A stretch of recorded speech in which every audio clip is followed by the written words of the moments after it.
Good afternoon, everyone. Welcome to the July 28th, 2021 public comment session. Time is now 5:30 p.m. Public comment provides the opportunity to bring issues to the attention of the Board of Education. This is an opportunity for the board to listen. As a general rule, the board will not respond to any comments made by speakers. All speakers are asked to sign in on the sign-in log and complete a blue sign-in form on the table. You are reminded that you can sign in ahead of time by calling the board secretary or online at the Board of Education website. Write legibly and fill in all information so we can organize comments by topic and priority. Public comment sign-in will end at 5:30 p.m. The order in which speakers will be called is as follows: students, speakers referencing an agenda-related item, and then others in the order of names received, with preference given to those who have not spoken in the past 3 months. After you have spoken, please leave your forms or a copy of your presentation with Ms. Kilgore. Audience members are asked to remain quiet during public comments so all may hear. Speakers are advised that any complaint or issues related to personnel must be made in writing. For your own legal protection, for your own legal rights of staff, please do not include identifiers of St. Paul Public Schools employees, such as names, job titles, grades taught, or work location. Each presentation will be timed, and the black box on the counter will beep and show an amber light when 1 minute is left, and the red light will show when time is up. When time is up, speakers are asked to complete their statement immediately. The time allotment may be reduced to allow as many speakers as possible to offer their comments within 30 minutes allocated. Individuals will be allotted 2 minutes tonight. If a large group wishes to address one subject, they may be asked to coordinate amongst themselves to present their subject within the time allotted by the chair. Speakers are asked to be respectful when making their presentations. Any disrespectful conduct by a speaker will result in forfeiting speaking time. Audience members are likewise expected to be respectful of speakers. Disrespectful conduct may result in you being asked to leave the room or in the chair or board calling recess. Please begin by stating your name only. No additional information such as address is necessary. In case we do have to call recess, the chair may call recess at any time. Board member may be asked for recess at any time of making a motion. That motion being seconded and the majority voting in favor of the recess motion. This motion may be amended, but is not debatable. When recess is called, board members should leave the DS and return at the appointed time. So at this time, we can start our public comment session, starting with Mr. Thomas Lucy.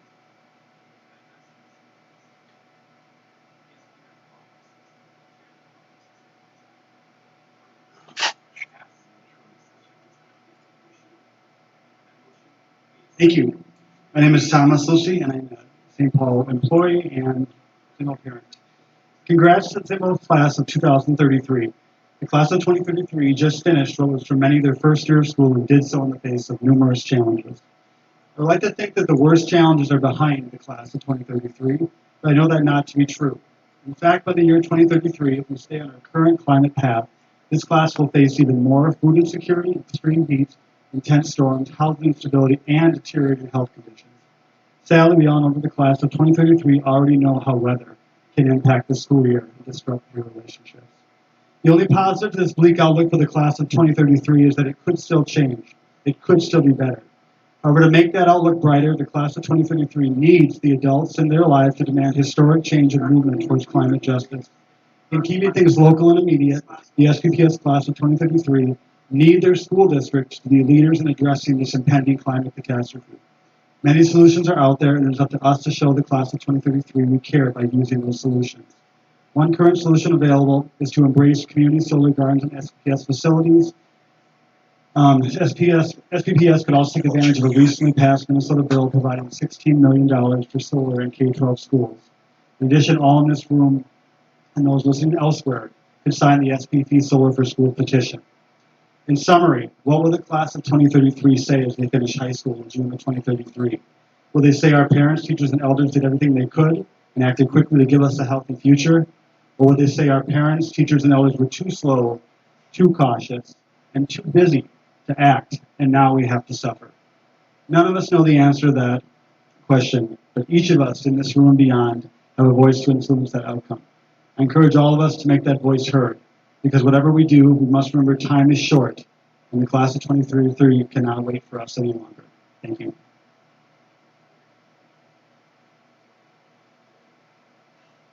Thank you, Mr. Lucy, for all that information on solar energy here in St. Paul.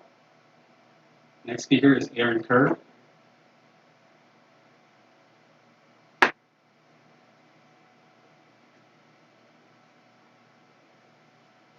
Well, as always, Tom Lucy is a tough act to follow, but I'll do my best. I'm also here to talk about solar on schools. Um, uh, this is something I've done a lot of work with, and I've studied a lot.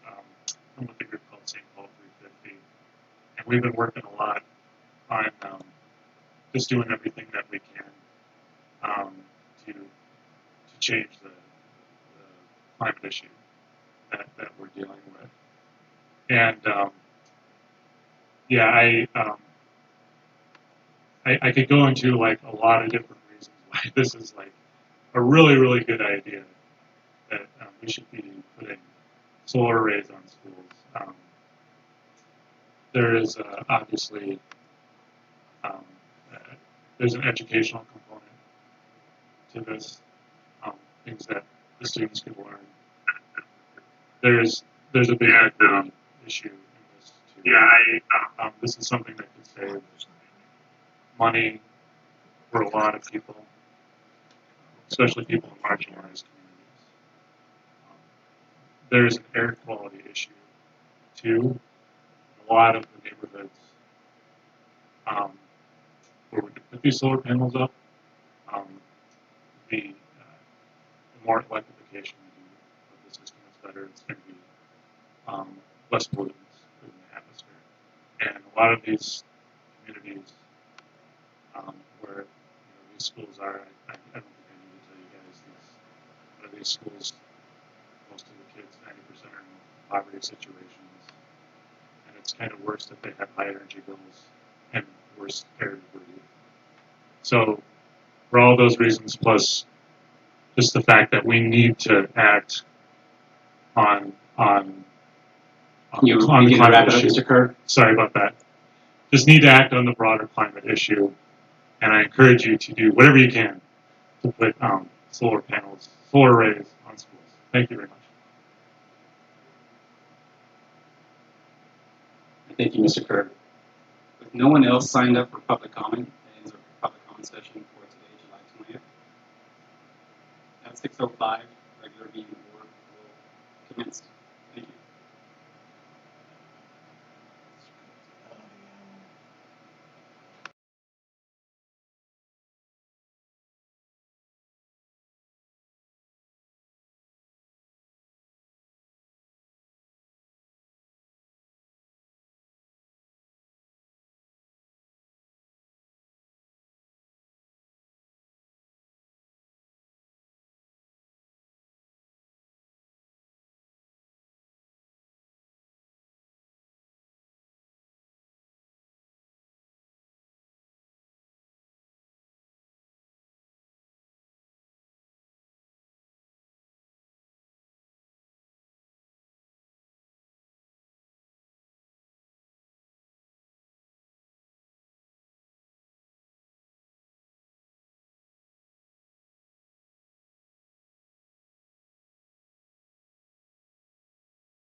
Check.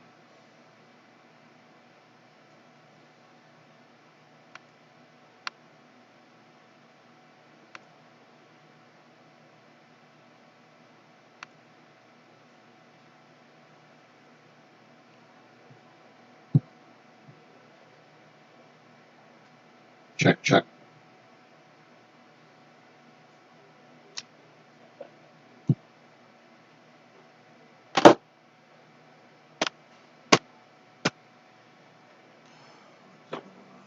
I should not be picking up this mic.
Regular meeting of the Board of Education.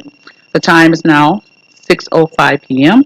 and we will move on to a roll call from our Board Secretary, Ms. Sarah Dalkey. Director Cadillo, Here. Director Ellis, Present. Director Foster, Present. Director Broderick, Here. Director Vu, Here. Director Allen, Here. and Director Cobb. Here. As a reminder, public comment is now available in person prior to each regular meeting of the Board of Education. Public comment will begin at 5:30 p.m. The regular meeting will begin at 6:05 p.m. Members wishing to speak may visit the public comment section of the Board of Education website for more information. One of them days. Next, I'd move to approve the order of the main agenda with new business, item number 11, preceding the superintendent report. Do I have a second? Second. Ellis. Thank you. That vote was seconded by Ellis and Broderick. Vote, please. Director Cadillo, Yes. Director Ellis, Yes. Director Foster, Yes. Director Broderick, Yes. Director Vu, Yes. Director Allen, Yes. and Director Cobb. Yes. And that vote was 7 yeses, 0 noes. Thank you. That motion passes unanimously. Next on the agenda is recognitions, and I will turn it over to you, Superintendent Gossett. Thank you very much, Chair Foster, members of the board and community. It is always a great honor to welcome our students to our board meetings and to hear about the great work and the great accomplishments that they've had in their experiences here in St. Paul Public Schools. And to kick things off tonight, I'm going to turn it over to our Chief Academic Officer, Dr. Kate Wilcox-Harris. Thank you, Madam Chair, Directors of the Board, and Superintendent Gothard. I'm happy to be highlighting the good works of our students tonight. On Saturday, June 19th, National History Day presented the awards of the 2021 National History Day National Contest in a live stream ceremony. More than 500,000 middle and high schoolers entered the competition in late 2020. Just over 2,600 students successfully advanced through the local and state affiliate rounds during another challenging school year disrupted by the pandemic. Those students carried a place in the National History Day National Contest, which took place virtually for the second year in a row. Through documentaries, exhibits, papers, performances, and websites, students presented research projects addressing topics related to the 2021 National History Day theme, Communication in History, the Key to Understanding. At this time, I'd like to invite our magnificent Social Studies Supervisor, Rebecca Beal, who will share the importance of History Day in SPPS, and she'll also be introducing some of the marvelous social studies teachers who work directly with our students on National History Day. Welcome, Rebecca. Thank you, Chief Wilcox-Harris, Dr. Gothard, Chair Foster, members of the board. Thank you for making some time for us tonight to be able to honor the work of our students. As many of you know, History Day is normed. It is how we do in St. Paul. And one of the reasons it is how we do social studies is because it is really about 21st century social studies. It is where students get to choose the topic that they want to that's connected to the theme. They use 21st century tools to do their research, and they use 21st century tools to communicate their research. And what you have, you were shared with the links to be able to actually see what those tools, how students are able to communicate using those tools. So you have example of what a performance looks like during distance learning, of what a documentary looks like. You have an example of a website. And then we're going to be able to hear what it means for students to continuously be able to be engaged in historical inquiry and research that has meaning for them. And in St. Paul, it's about student learning, and the student learning couldn't happen without the teachers teaching. And so I want to make sure that I do recognize we have 3 social studies colleagues here tonight. I am deeply proud to be their colleague. So I do believe Katie Craven from Open World Learning is going to start us off with introducing. And then we will move to Eric Erickson from Como and Courtney Major from Murray. And each student will also have a chance, we were told a minute, to be able to talk about what their project means to them. So I want to turn it over to Katie Craven from Open World Learning first. Hi, everybody. Katie Craven from Open World Learning. I just finished my 6th year teaching at Open World Learning Community, but I've been involved with History Day since I was in college. I started as a mentor at the University of Minnesota, working with students that way. So it's been somewhere above 15 years at this point working with History Day. And I just want to really shout out all of our students, not just my OWL kids, but all of the History Day kids this year. Many of them were doing this above and beyond their regular classwork in a distance learning format, choosing to opt into History Day this year. And it is a huge load. It's massive amounts of research. I will just do a little shout out and then introduce you to my student who's here tonight. OWL earned a 6th place project in senior group documentary. Those 2 students were not able to join us tonight. And then we do have a national winner in the room with us. She was part of the performance group, the senior group performance on Martin Luther King Day. And Helena Squires Mosher is here to talk to you about that. Helena. Hi, good evening, members of the board. It's an honor to be here. I'm Helena Squires Mosher. I just graduated from OWL, and I've been doing History Day for 7 years. It was required my first 2 years at OWL, but then I just kept doing it because I loved it so much. And as Katie said, this year my project was a group performance with 2 of my friends, Sam Keller-Long and May Wrigley, on the passage of Martin Luther King Day, and specifically how Ronald Reagan used that holiday to create sort of a warped narrative around Martin Luther King and the civil rights movement, and how his rhetoric around the day permeated into Americans' understandings of the civil rights movement today, and also policies that are unjust.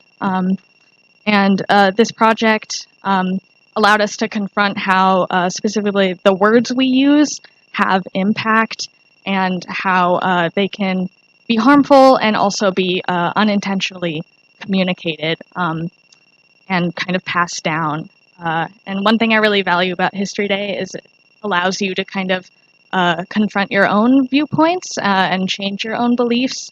A lot of the projects I've done in the past have made me kind of question things I think about justice, and things like that.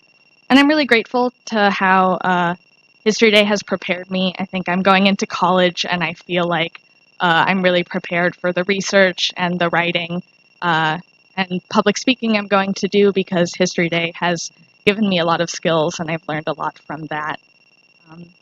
And yeah, I've really valued the 7 years that I've done it.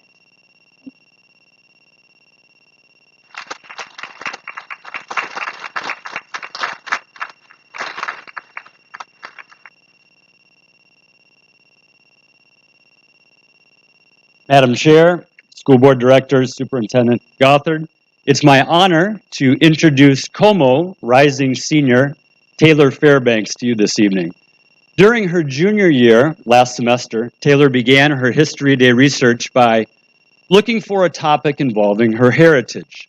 What she started in her St. Paul home ended up being showcased by the Smithsonian National Museum of American History. As historians, we like the sound of that. From St. Paul to the Smithsonian, that's pretty cool. Taylor's research about the White Earth Nation and the White Earth Land Settlement Act of 1985 evolved into an excellent virtual exhibit.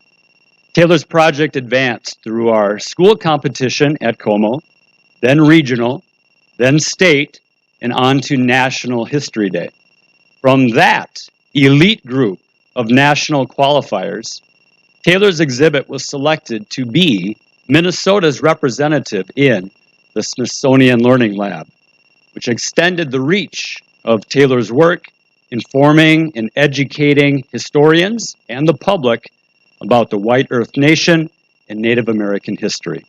Taylor, we thank you and we congratulate you on your exceptional work and extraordinary achievement. And happy 17th birthday today.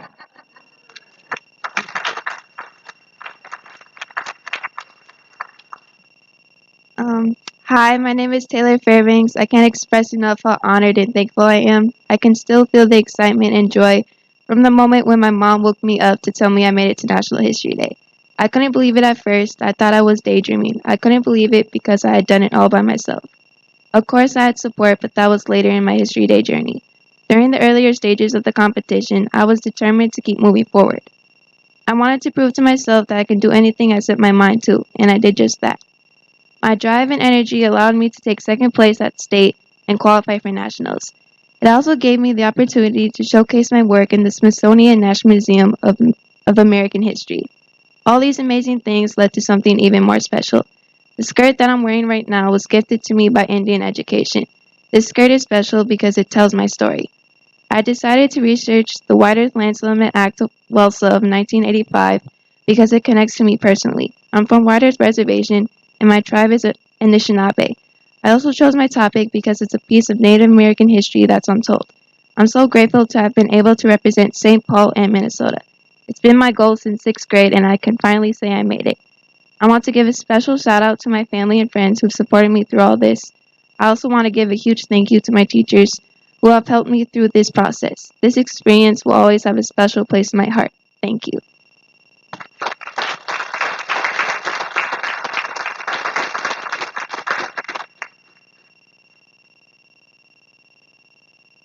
Good evening. Thank you for having us here. My name is Courtney Major, and I teach at Murray Middle School. And I'm in a kind of a unique position because I'm a 6th grade teacher, and I get to be the one that introduces all of these kids at Murray and into the History Day process. And what's wonderful about it is the excitement that you see and the transformation that you are hearing these kids talk about is because the work of History Day is truly authentic, right? They get to pick what's interesting to them. And between students and teachers, that becomes a contact point. When I can see something that really lights up a student, I can really make that a connection, and I can foster them through that process. And so today I have with me 2 students that I've had the wonderful pleasure to work with, definitely through the pandemic, but also one through the years. First, I want to welcome up Isla Bornstein. Her project went through Murray and through regionals and through state, and her title is, do you want to say the title? Okay, come on up here. Is We Can All Do It, Communicating Women's Empowerment from World War II to the Present. She placed 5th at the national level. She doubled her bibliography in a short amount of time. We were able to go to the Historical Society, and just to watch a 6th grader like dig through, diaries is pretty fantastic, and her face just lit up, right? I'm still excited thinking about it now. In addition to her 5th place finish at the national level, she was also selected for the Women's History Prize sponsored by the National Women's History Museum. And so I'm thinking they're going to put your website up and link to their site as well. So I'll let Isla speak. Thank you for having me here today. My name is Isla Bornstein, and my History Day project this year was about Rosie the Riveter and how her campaign communicated women's empowerment from World War II to today. I love History Day so much because it lets you pick a topic you love or are curious about and encourages you to learn as much as you possibly can about it. I'm so glad I was given the opportunity to dig deep into a topic I was interested in. I was also so lucky to have teachers who urged me to keep building and revising my project so I could make it the best it could be. I'm already thinking about next year's project, and I hope that History Day keeps inspiring kids of all ages to learn about the past so that our future can be better. Thank you.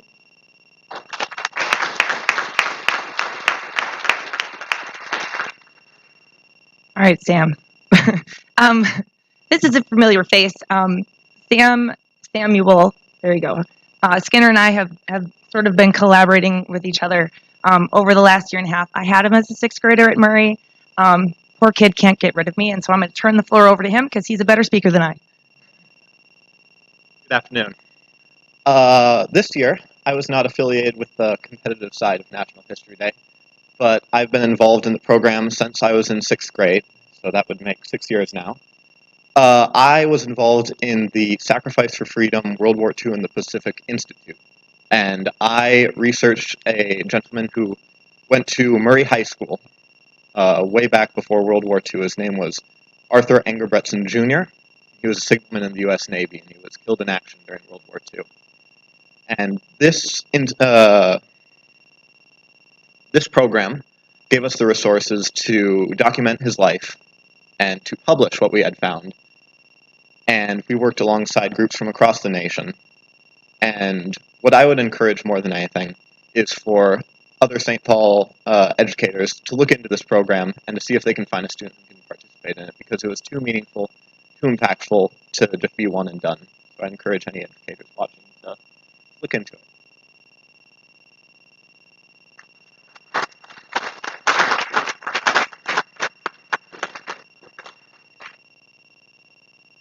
This concludes our recognition of our students, and please join me in congratulating the teachers, the social studies supervisor, and the students and their families one more time.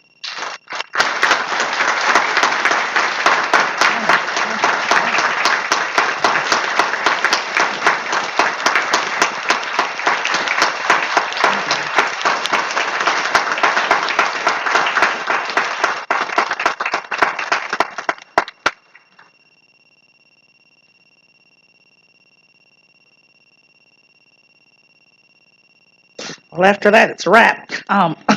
Thank you all so very much. All right. All right. Fastest meeting ever. Next, I'd like to move to approve the order of the consent agenda with these items pulled for separate consideration. D3, requests to sign Career Pathways Academy, PSEO, by contract agreement with St. Paul College. D4, request to sign the financial accounting PSEO by contract agreement with St. Paul College. E4, post age 65 retiree health insurance with the United Healthcare Group. And E6, fiscal year 2023 long-term facility maintenance revenue program submittal to the Minnesota Department of Education. Do I have a second? Second. Thank you. That was seconded by Vice Chair Vu. Vote, please. Director Carrillo, Yes. Director Ellis, Yes. Director Foster, Yes. Director Broderick, Yes. Director Vu, Yes. Director Allen, Yes. and Director Kopp. Yes. And that vote was 7 yeses, 0 nos. Thank you. That motion passes unanimously. Next, I'd move to approve the minutes of these meetings. The minutes of the regular meeting of the Board of Education of June 22nd, 2021. Do I have a second? Second. Thank you. That motion was seconded by Director Carrillo. Vote, please. Director Carrillo, Yes. Director Ellis, Yes. Director Foster, Yes. Director Broderick, Yes. Director Vu, Yes. Director Allen, Yes. and Director Kopp. Yes. And that vote was 7 yeses, 0 nos. Motion passes unanimously. Next on the agenda is committee reports. Because there were no committees of the board meeting in July, we'll move on to our next item, which is the superintendent's report. We will start with new business. Oh, excuse me. Yep, new business prior to that. So I'll turn it back over to you, Superintendent Gothard. Thank you, Chair Foster and members of the board. Tonight, we bring before you Chief Financial Officer Marie Schruel, who's going to share a resolution establishing procedures relating to our long-term facilities maintenance program. Marie? Good evening, Chair Foster, members of the board, Superintendent Gothard. This evening, I'm going to have Controller Arlene Schilling come up to say a few words about the resolution before you.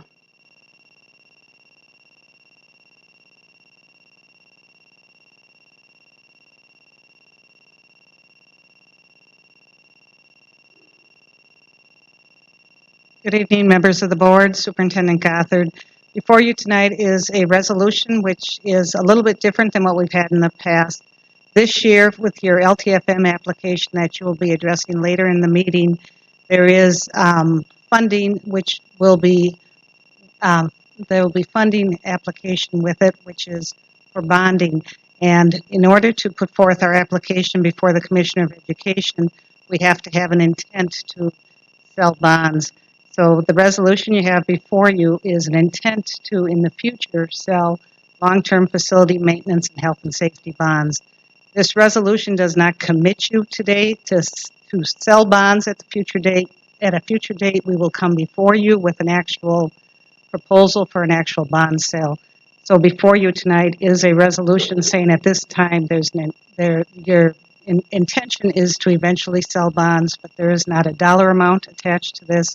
We're looking at a bond sale potentially in January or February. So that is what this resolution is being put forth. It is part of our application process for which you will have a resolution you'll be addressing later, which is the one that I believe was pulled tonight. I'm open for any questions you may have.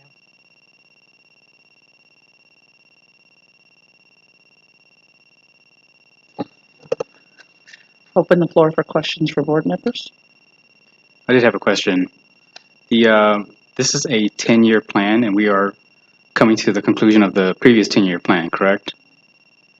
Well, no, the LTFM application is required every year that we resubmit a new one, and each year that the board commit to the, actually, it's the FY23 plan, it's not the FY22 plan, and it drives the levy that you'll be putting forth, and at the end of September, you'll be approving a levy application, a preliminary levy that will be put forward, that will then be approved after a long process in December by the board.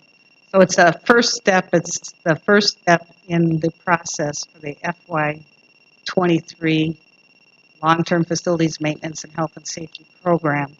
So it's a little confusing because it kind of crosses almost 3 fiscal years as we do this process. So every year we must apply to the Department of Education for the Commissioner's approval, and it's really crossing 2 years. Yes, it's an annual application that we must do. Okay, so with this being an annual application, we can expect to do this every year? Yes. Okay. All right, thank you. Any other board member questions? I have a question here, Director Carrillo.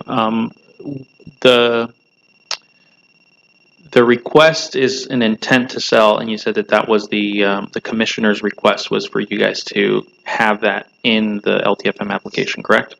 Yes, they want to ensure that school boards are aware that that is part of the application. It's like a secondary approval that the board knows what's in that application. Perfect. Thank you. That's all I needed to know. Board members, any other questions? All right, with that, I would move to approve the resolution establishing procedures relating to compliance with reimbursement bond regulations under the Internal Revenue Code and stating the intention of the school board to issue general obligation bonds to finance projects included in the district's approved 10-year facility plan, covenanting and obligating the district to be bound by and to use the provisions of Minnesota statutes Section 126C.55 to guarantee the payment of the principal and interest of the bonds. Do I have a second? Second by Broderick. Thank you. That motion was seconded by Director Broderick. Vote, please. Director Carrillo, Yes. Director Ellis, Yes. Director Foster, Yes. Director Broderick, Yes. Director Vu, Yes.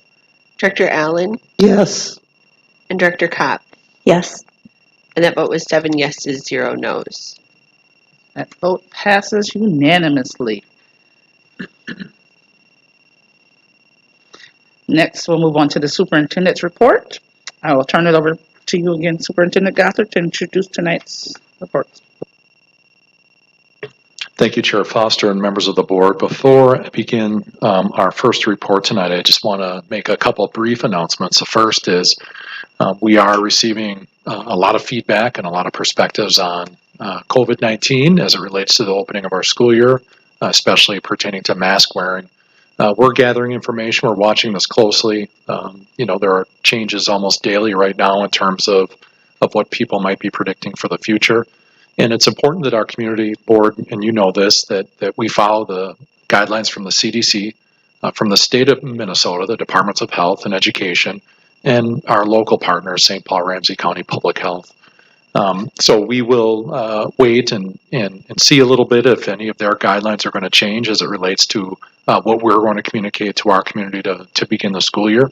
I will remind everyone, let me just double check, it is July 20th. I know it's coming quickly, but we also want to make sure that we are giving time for new developments to take place and to see what, if any, additional guidance that we might get from the state. I have identified our COB Committee of the Board meeting on August 10th as a potential night where I bring recommendations to the Board of Education for their questions and discussion and ultimate approval if we're ready to do so at that time. So I want our community to know that. This isn't something that we are taking lightly at all after the last year and almost year and a half. We thought we'd be in a different place right now, but we have to be ready to respond as a community to safely reopen our schools and commence a great school year. So I wanted to share that with you. The second update or announcement I want to make is it is a special holiday in our community. The Muslim holiday Eid is today, so Eid Mubarak to our community who are celebrating. It is the Eid al-Adha today, one of the two holidays celebrated by our Muslim families and folks who celebrate the Muslim holiday. So I wanted to make sure that I mentioned that. With that, we're going to turn into our first report tonight, our SPPS Achieve Strategic Plan update. It's our first progress report on SPPS Achieve Strategic Plan. Again, this is our guiding document and the backbone of everything we do as a district. And even in the times of a pandemic where we're shifting the way that we completely do things in the district, this still serves as our guide. It still serves as the way that we move forward. Some of the changes you see include the addition of systemic equity as a primary focus area. We also made some adjustments to refine our priorities in response to the pandemic. We also have to take a hard look at areas of how we're going to accomplish things and how we can improve in areas that we might not have quite made it or in things that we had to delay. So I'm excited tonight to turn it over to Chief of Staff Cedric Baker, and we'll begin tonight's presentation. Thanks, Dr. Gothard. Chair Foster, members of the board, I'm excited to talk to you and give you an update on SPPS Achieves, our strategic plan. And with that, I'd call up my colleagues that are planning to present with me. And as they're coming, I also just want to publicly say thank you to Assistant Director Karen Randall for all her hard work during this time to keep us moving in the same direction. Given the pandemic and everything that's been going on, she's definitely has been truly helpful in making sure that we don't lose sight of progress that's needed in this work. All right, moving on to the next slide. The SPPS Achieve Strategic Plan was initiated in December of 2018 as a 5-year plan for achieving the long-term student outcomes you see on your screen. Following the planning year of 2019, in 2020, initiatives were gaining momentum only to have the pandemic interrupt progress, as we all know.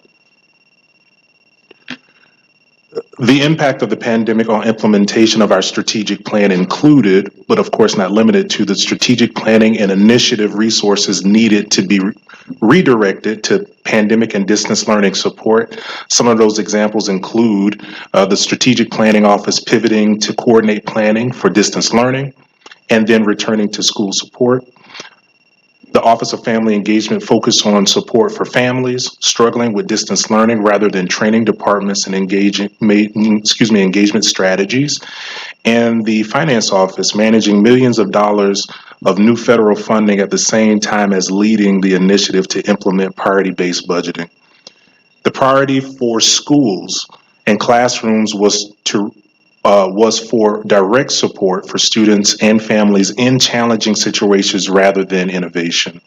This led to things such as some buildings holding off on full implementation of 9th grade career samplers.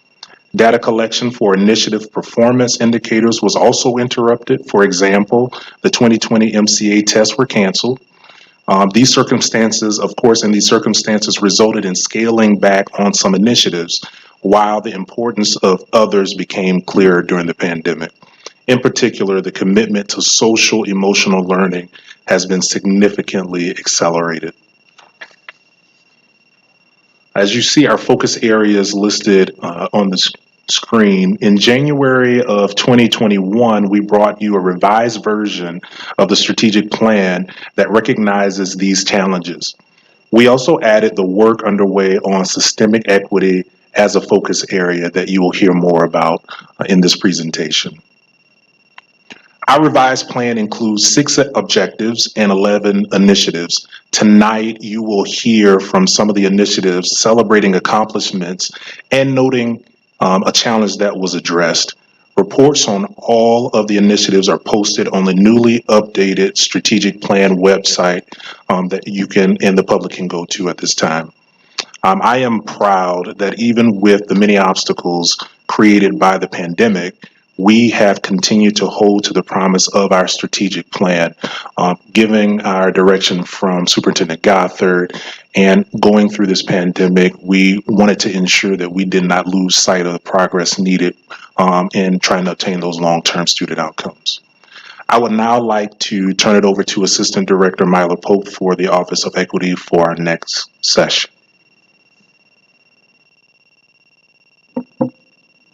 Thank you, Chief Baker. Good evening, Madam Chair, members of the board, Superintendent Gothard. My name is Myla Pope, pronouns she, her, hers, and I'm so happy to be here this evening to speak to you more about the development and implementation of the system-wide equity plan. A few celebrations. What I will say is that most of my work has been connected directly to the Office of Equity and the work that is spearheaded through the Achievement and Integration Plan. And there's some key goals and metrics that are defined in that plan, and that's guided most of my work since I've been in this role, in this position. I'm very excited. I guess a celebration in itself is that systemic equity has been added to the strategic plan. And some of the key work that I started in partnership with Research Evaluation and Assessment started about 2 years ago when it was very clear that we need to think about equity in St. Paul Public Schools and how it's transitioned, how it's changed, how do we name it, how do we define it. And so we were able to find an outside external evaluator that we selected, and that is the Courageous Change Collective. And in this process, we started an informant interview process where we were able to think about what were some of the key things that were coming up from staff in SPPS. And it was very clear. And so in those key informant interviews, there were main themes for the evaluation plan that were identified. And that was one, how does St. Paul Public Schools define equity? And it seemed to be a very necessary starting point as we engage in this learning, as we engage in this work. The second piece was what will enable systemic and transformational racial equity work in SPPS? And this is a question that was centered and risen in the informant interviews that guided the process of defining the evaluation more. And then finally, how can district staff embed racial equity into their everyday work? So it was very critical for our staff to see how, in whatever role or capacity I serve in, that I make sure that I am centering racial equity, and I need the tools and the capacity to do that. So that is one of the great celebrations. We've also been holding focus groups with various stakeholder groups. That includes a group of operational staff. We've also focused on academics in various ways. We've had assistant principals connected to that focus group process, academics office staff. We've also done a focus group with teachers as well as various support staff through academics. And then we're moving on to our other identified focus groups that will include parents and students as well. So that process moves forward. I think also too, in 2019, Dr. Gothard initiated the idea of having an equity committee. And at that time, we didn't know how this would align and connect to these other efforts that we were moving forward. And it did. Last month, we had the opportunity to come forth to the COB with the 7 inequity statements that were brought up through the process with the equity committee. I see, and I believe the committee sees, that those are intersectional ways and paths as we begin to build this equity plan and forge forward with thinking about systemic equity in St. Paul Public Schools. And then finally, as I mentioned before, a lot of my work has been on the ground connected to the work of the Office of Equity. And in the midst of the transitions that happened through the pandemic, a lot of racial and civil unrest, I found that our staff, our students and family and community were shook. And they were shook by the grappling things that they witnessed, experienced, some of the harms that occurred through distance learning, and they needed support. And so what our office made sure we did is have an intake process where equity requests and concerns could come forth. And what I will say is that proudly, the Office of Equity what completed 203 requests, concerns that were brought forth. And some of those requests and concerns were for plans within departments, school buildings, with certain areas of study, whether it was content areas, to move forward and forge equity in their work. And so those are some of the celebrations that I bring forth as we continue in this work of defining a plan.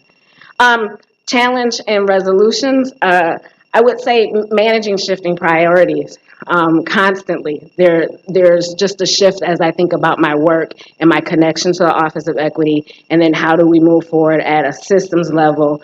The Equity Committee work, it's huge, monumental work, deep work. I like to say, people love to say we're doing equity work, and I want to remind people, it's work. Equity work, it is work. And so it takes feet on the ground, minds and hearts that are digging in to do that work. And so in that process too, thinking about how do I realign efforts, while I know that I have a 3-year plan through achievement and integration, and there's work that the Office of Equity needs to do and is committed to doing, as well as thinking about how do I grapple with all the pieces at the system level. And that connects to capacity. There's limited capacity in the Office of Equity, but also too, this work is about capacity building at all areas of the district. And so how do we forge forward as we're making this plan to make sure that it's understood, accepted, and valued by all of our staff, that we are all going to be doing the work of building and teaching and learning and growing. Hence is why is the image you see before you. This work, this cycle of learning, is a process of building awareness and raising consciousness to think about how do we shift the mindsets and beliefs. Then how do we apply and implement what we're learning in order to interrupt? And that is what systemic equity is about, interrupting systems and practices that marginalize and oppress. And that's what we're geared up to do. And with that, I would like to pass it to my colleague, Ms. Kathy Kamani. Thank you, Madam Chair, members of the board, Superintendent Gothard. It's my pleasure here tonight to provide you an update on Initiative 2.1, which focuses on SEL and PBIS implementation. I believe our biggest celebration of last school year was that we successfully adapted many of our resources and supports that were traditionally used for in-person learning for use in distance learning and in virtual classrooms. For example, the team in the Office of School Support created a social emotional learning daily connect for every single day of the school year last year.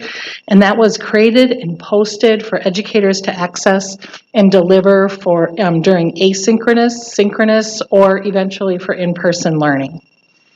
PBIS elementary and secondary toolkits were developed and revised and shared with school administrators and PBIS teams as we began the year in distance learning and planned for hybrid and then moved back into in-person learning. And our restorative practices team really created virtual grade level affinity spaces for RP coordinators to meet regularly and stay like in community and connected to one another as they implemented restorative practices virtually, which was a very new thing for them to do. The RP team also facilitated circles of support for staff across the district and really adapted all their professional development opportunities to be able to take place virtually. And in addition to professional development in the area of restorative practices, we were able to provide a professional development series of opportunities for various staff groups that really focused on what social emotional learning is. And that included a successful launch of a personal learning community for our intervention specialists that took place monthly throughout the school year last year. So just a few numbers for you is about 500 of our non-licensed staff, EAs, TAs, and intervention specialists attended professional development that was organized by the Office of School Support, and that represented about 1,000 hours of supplemental pay that group earned and 900 hours of lane change credit for those staff during distance learning. So then even during distance learning, we were able to plan and establish a pilot program for Character Strong, which will be a new SEL program that we'll begin using in at least 2 senior highs in the fall. And the last celebration I'd like to share with you is that we were able to complete a district-wide social emotional learning inventory, which we met out of our office. A small team of 4 people met with teams from 58 schools. So they met sometimes in person, but mostly that was virtually, to really dig into what was going well and where their struggles were at that school site. And this inventory was really critical for us to complete in order to gauge implementation of some of the resources that I've talked about and to identify strengths and gaps across the district and really set our priorities as we begin to launch and prepare for the 21-22 school year. So I'll stop with celebrations there and do need to acknowledge that, last school year there were challenges, we all know that. And the biggest challenge that my team and I faced was really the high levels of stress that staff across the organization and families too, but to focus on staff, that we were getting that feedback, just the high level of stress that people were feeling for a variety of reasons. Some, my colleague, Assistant Director Pope mentioned, but also people expressed just not having enough time, being pulled in a lot of different directions, and just how uncertainty about the future, how that was impacting them. And so we really did our best to try to respond in supportive ways. We regularly provided site administrators with community building and staff self-care resources. We included kind of mental health and wellness strategies in staff newsletters every 2 weeks that went out. And we included not only our own internal supports and resources that we were developing, but we also included a lot of our community partners and events and supports that were happening throughout the community, knowing that it wasn't just, this was not just affecting us alone, but it was a whole community. The last thing is we did provide multiple optional sessions for staff that were focused on well-being. And I have to say, honestly, we really started some of those sessions for staff that were focused on identifying social emotional needs or warning signs for mental health issues among students. And very quickly during those sessions, it became clear based on the questions we were receiving and the feedback that staff really needed time. They needed time to feel support, to talk to one another and to be listened to. So then we were able to, we provided a series of affinity spaces that were held by either our school-based mental health staff that are, school employees, and then we also had some of our community partners that were willing to hold spaces for our staff. So we used some of that feedback from those sessions and some other surveys to really start to plan what might be most helpful for staff as we look to the future and throughout next school year. What should we continue, and how would we be able to best continue that support for staff? And so right now I'd like to turn it over to Executive Director Craig Anderson from the Office of Teaching and Learning to talk about cultural responsive instruction and instructional strategies during COVID-19. Thank you. Good evening, Madam Chair, members of the board, Superintendent Gothard. I have the next two slides. So we're first going to talk about 3.1, or culturally responsive instruction, CRI.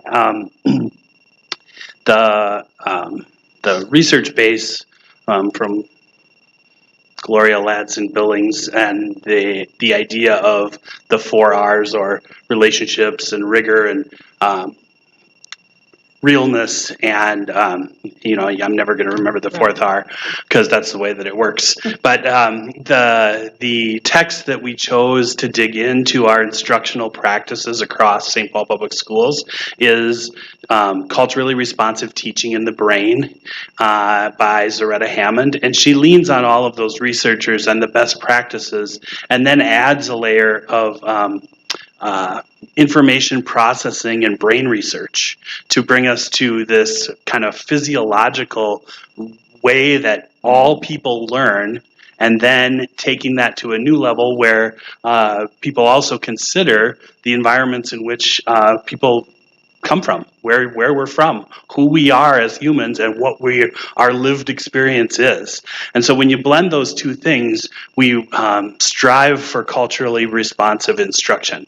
I will point you to a presentation that we had just a few minutes ago as a great example of teachers who are doing that work, and students who are in the center of that circle of the Ready for Rigor framework, where they are ready for rigorous coursework, and they're doing it independently, and their teachers are affirming them, and they're giving them all the opportunities possible. They're also providing that care and push to make sure that the students have what it takes to go and compete in these competitions about learning. And at the end of the day, all of the pieces are structured around student interest, choice, agency, and they build those learning partnerships. So it's just a great example of how this work can come to fruition in every classroom for every student across the entire system.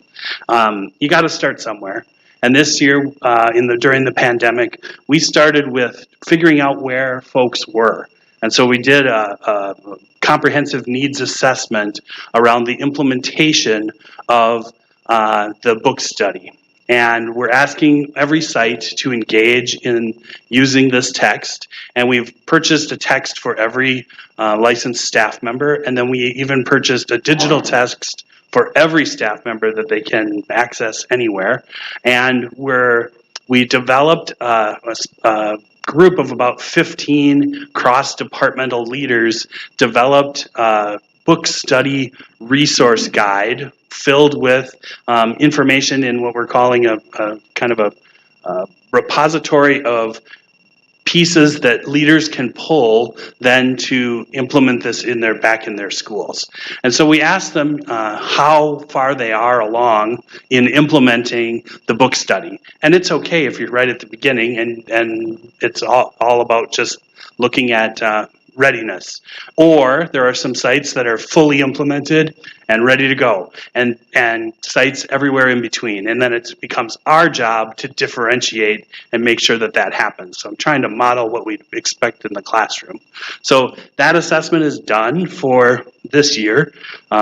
We've provided the data somewhere, and we'll continue to do that same assessment and see how we move on implementation and what things happen across the system. The key across this year was at Leadership Academy on Wednesdays. School leaders and district curriculum leaders participated in the entire book study, or I should say chapters 1 through 8. Chapter 9 is coming at the Administrators Academy in August, and we'll be finished with the book study. But as everybody knows, a book study is taking in new information. The more challenging part is implementing the new information into the classrooms and then measuring how that happens. So, it's a celebration to be where we're at, but we do have next steps associated with that.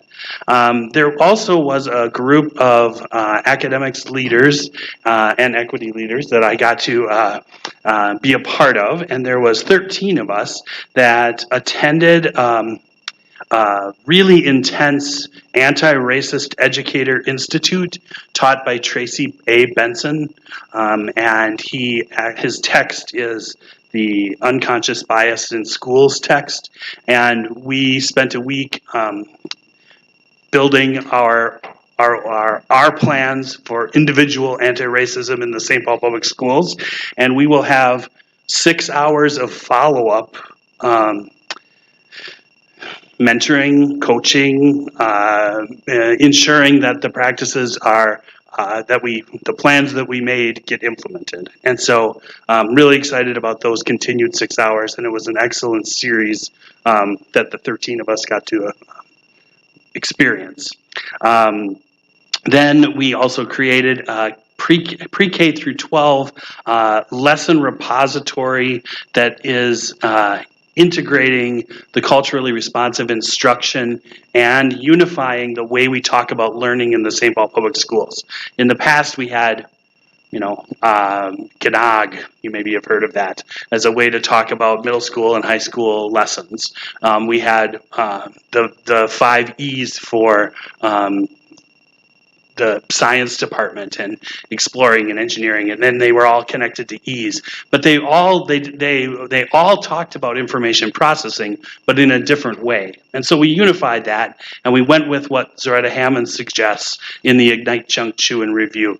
And those are all listed in those lessons, and so students don't have to wonder which part of the lesson am I on now? Is this the new information for me, or is this just built to get me excited about it? They can go to any class and have an experience where they know where they are and they can monitor their own learning in any class. The challenges moving forward are obviously getting this from theory and a book to practice. And so the next steps are really important. We need to support our leaders in having the professional development time to do this, and Chief Collins will talk a little about that time and how we have a little additional time. But we're also going to integrate this into all of our PD and coaching that happens across the Office of Teaching and Learning. We also need to provide differentiated support to sites, and one thing that I learned from being a principal for a while was sometimes you want a lot of help and sometimes you want to go it alone. And so in that needs assessment, one of the questions was, would you like an academics partner to go on the journey with you, or do you want to do this on your own? And we had about 30% who said, yes, bring it on, we'd love some help. And about 70% of sites said, we got this. So it's just good information to have. And then June 2022, CRI Teaching Expo for teachers to share their practices across the sites. I see it as like a giant exposition of promoting best practice, where teachers learn from each other and they present to each other about what worked really well during the course of this next upcoming year. And we'll pull a space and we'll have people come and experience that, and you all are invited. So next slide is 3.4, and this is addressing the impact of COVID. And so the celebrations around and we've only begun this work. There's large groups of people working with community outreach and with talking to the Council of Great City Schools and looking at the research and looking at our data and seeing where we are. One thing that was mentioned earlier was that the MCAs from 2020 were canceled. And so we're missing some data too, and we're approaching this like we're going to need some good data to know where kids are, because some did lose some learning and some did not, and we've got to meet kids where they are and move them forward. So we're implementing short-term solutions for secondary grading, and we did that over the course of this year, where we got students credit recovery right on site.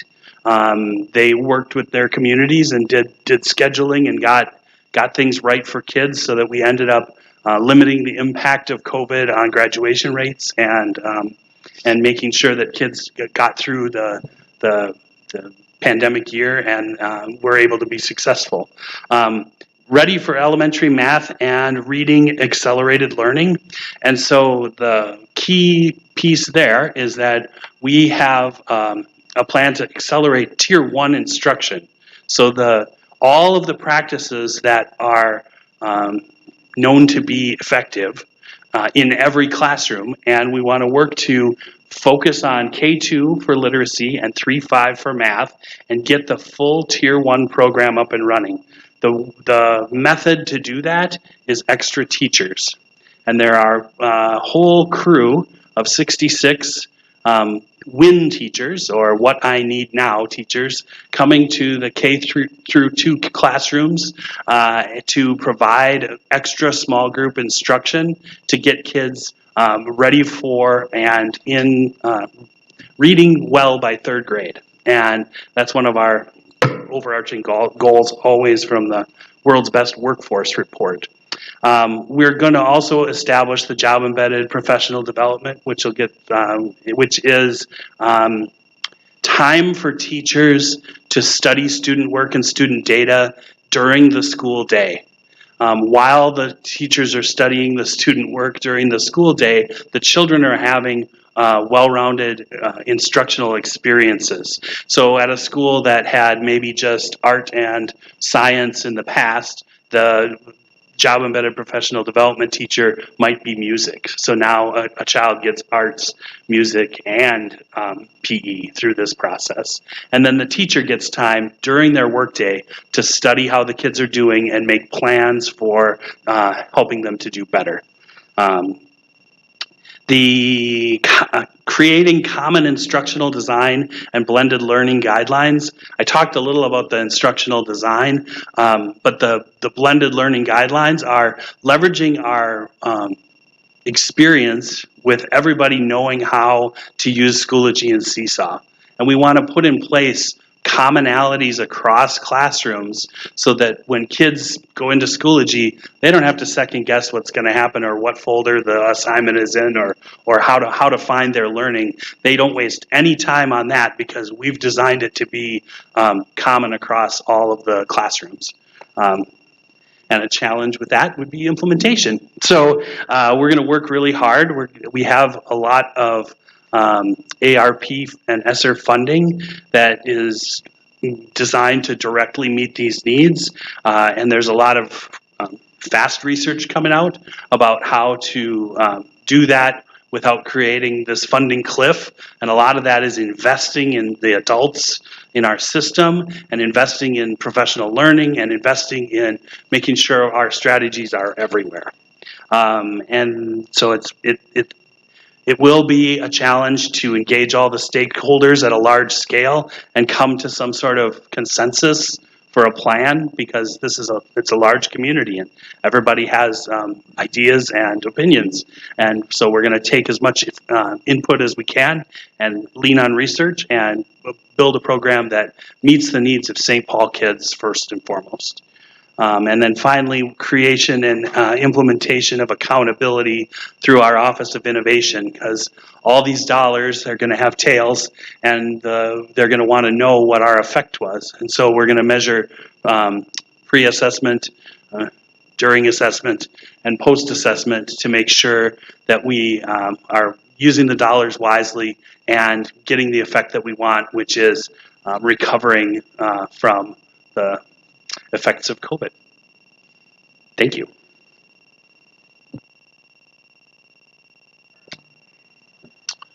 And I'm going to toss it over to Andrew Collins for the implementation of district-wide middle school model. Thank you. Madam Chair, members of the board, Superintendent Gothard, it's my distinct pleasure to be here tonight to talk about the progress that was done and made this past year as we work towards implementation of our middle school model. Coordinator Amanda Herrera-Gundel would be here tonight, but I have the privilege of stepping in for her and talking about all the amazing things that are happening in the middle. So first, from a place of celebrations, as we think about our foundation lessons that were implemented this previous year, and just for context, Middle School Foundations is a course that all of our middle school students have the opportunity to take, and the goal is to build a strong community of learners where students feel where they belong and feel a strong connection to their teacher as the advisor. So we were thinking about it in context of how we needed to redesign these lessons and these opportunities for our students to make sure that we could still hit on some of those key theme and topic areas of social emotional learning, financial literacy, AVID, and still be flexible in the context of how we taught these in a context of doing it asynchronously and synchronously for our students. As we thought about kind of our literacy lesson sequence for distance learning, again, we were conscious to make sure that we were providing support to teachers. We know that the focus here was flexibility, but also being a resource for our teachers to make sure that they were able to connect with their colleagues, connect with coaches across the district, and make sure that we were getting feedback on a weekly basis to improve that experience and to really be a support for them as we talked about what those lessons looked like and as we modified that instruction for our students. Based upon feedback from previous years, we were able to provide some additional FTEs to our 612s because the implementation of Readers and Writers Workshop at 6th grade is critical to our middle school model. And finally, from a place of celebrations, because all of our field trip opportunities for our middle school students were put on hold last year, we were able to shift that funding to what became more of an emergent need. And we know what research indicates in regards to comprehension as students read from print. So based upon feedback from staff, each 6th grade student was provided a bagged set of 4 books that were chosen by our media specialists across the district, which equated to a little over 10,000 books and all of our 2,400 6th graders receiving that during distance learning. A challenge and a resolution as we think about the middle school model. We know that there were different intervals in which students were assessed, in which students were engaging. And so, again, moving forward, a lesson learned in the context of not only distance learning, but thinking about how we want to really lean into those teacher-administered and teacher-scored formative assessments and integrate those into the curriculum and into the pacing of what instruction looks like on a daily, weekly, and monthly basis. And again, wanting to knowing that assessments and information, data is critical. It's critical to guide our instruction and to make informed decisions. So we're excited about that change moving forward into next year. That concludes our presentation tonight. And with that, I'll turn it back to Chair Foster. Thank you very much. With that, I will open it up to board members for any questions and comments. I have a question. And Superintendent Gothard, Vice Chief Anderson, and so really a question about the work that is going on with the. It's not really a question. It's more of a not a concern, but I guess I'll try to summarize shortly. On our culturally responsive instruction, I see a very, very good work and momentum that you guys are going into, and I feel like there is a lot of potential for pitfalls and obstacles that you're going to find. First of all, that 70%. when the first thing that hits my hand is how much of that 70% is schools saying we want to go it on our own because we're ready, prepared, and how much is it just passive resistance? And I would just encourage our staff to combat that as best as possible in a constructive way to reel our staff and to encourage that growth. I know you probably have thought of ways, and I just encourage to maybe have in future meetings a report out as to ideas of ways to recapture potential passive resistance to culturally responsive instruction. And then the other one is I do have a concern that we implement a plan, but we may not have the materials to support it. So I would just encourage to always think about the materials. We have outdated materials in classrooms, materials that are frankly racist, and even sample lessons that teachers are using to train other teachers that are outdated and need to be challenged. So I just encourage you to think about that as well. That's all for me. Others? Just to kind of piggyback on that is when I heard that number about kind of the help versus go it alone. One thing I was wondering is is there a plan for checking in with those communities that are going alone, and can you describe that to us? Chair Foster, members of the board, Superintendent Gothard, Director Kopp. Those plans are part of the SKIP plan. And so every school has a professional learning plan attached to their SKIP, and then their assistant superintendent helps monitor how the instructional leader, principal, admin team is implementing that work. And so it was baked right into the normal process of school improvement for St. Paul Public Schools. My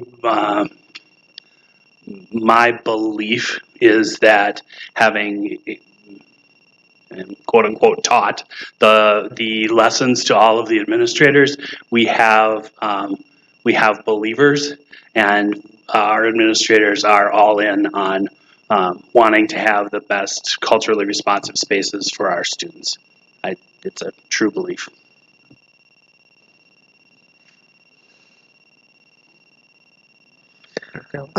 Thank you, Director Carrillo, for bringing up that 70%. That does also concern me about passive resistance. So if we can really dig in on that. Chief Collins, that is, sir.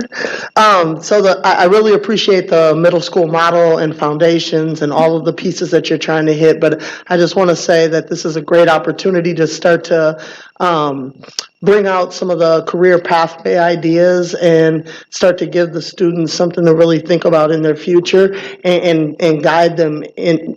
You know, we're saying that we're having teachers as guidance counselors, right? And kind of shifting that. And that's beautiful because it works.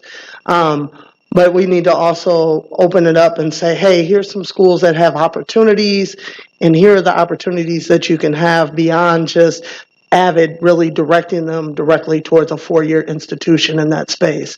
And so if we can just kind of open that up a little bit more and have those discussions, that would be great. Other?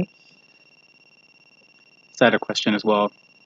So I think at the onset of this presentation, it was said that 2018 is when this plan was initially presented as a 5-year plan. So that kind of puts us at the end of that plan had COVID-19 not hit.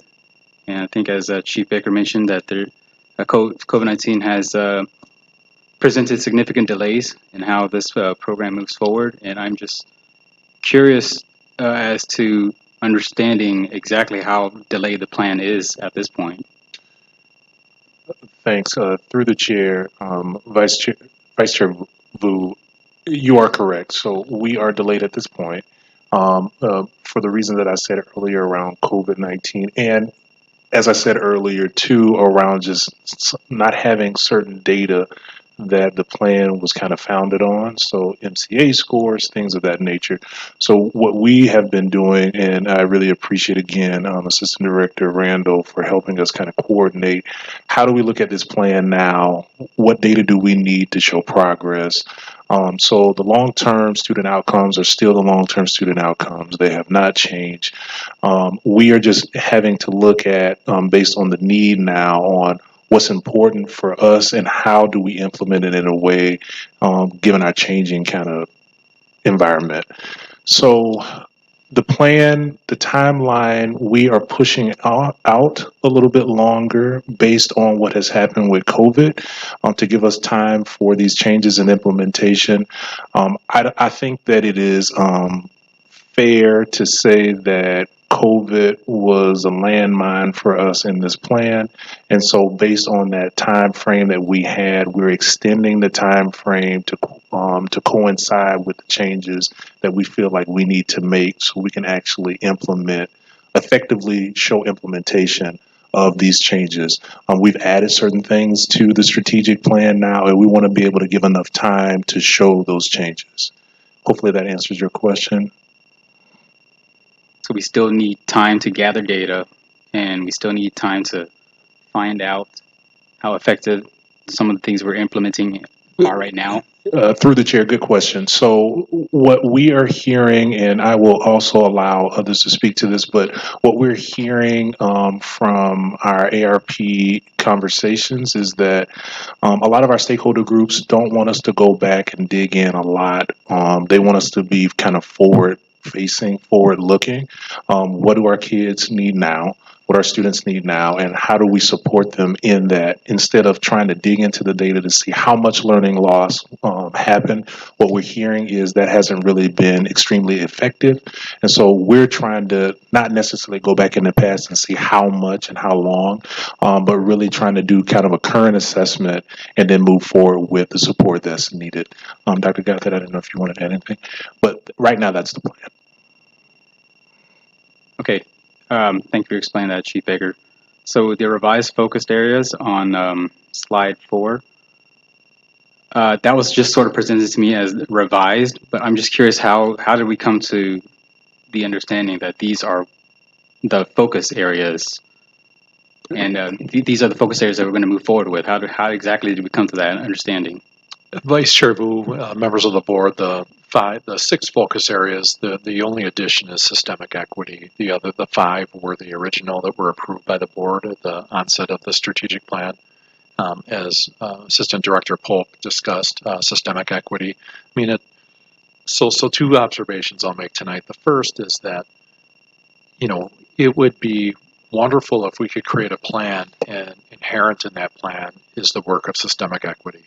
And I think what I have learned is that it does take a specific focus area, and that's why it's on here in terms of the 6th one. But the other thing you'll hear is already we've started to do that work, because I could argue with you that in absence of Assistant Director Pope's presentation tonight, you heard Executive Director Anderson speaking very much about embedding equity in our teaching and learning work. To me, that is a really different signal that says to me that we've not only acknowledged the need for systemic equity, but we've started to take those steps to make sure that all of our work really does have a focus and can tie to this new focus area. Through the chair, in addition to what Dr. Gothard said, I just want to make a clarification with the timeline, the strategic planning timeline. We are now trying to coincide with the ARP timeline and funds, and so you almost should look at it as kind of a start over, so to speak. We still have all of the main components in there, but overall, we're trying to align it with the ARP timeline. Yeah, thank you for that, Chief Baker. That makes a lot more sense. That gives me a sense of what to expect in the next few years here. One more thing I have is the SPPS Achieves framework. I see a lot of high-level action items on underneath the revised focus areas. But what I don't see are more specific goals. Will that be included in some of these focus areas as well? Assistant Director Randall, do you want to share a little bit about the structure of our plan and the plans we have moving forward, please?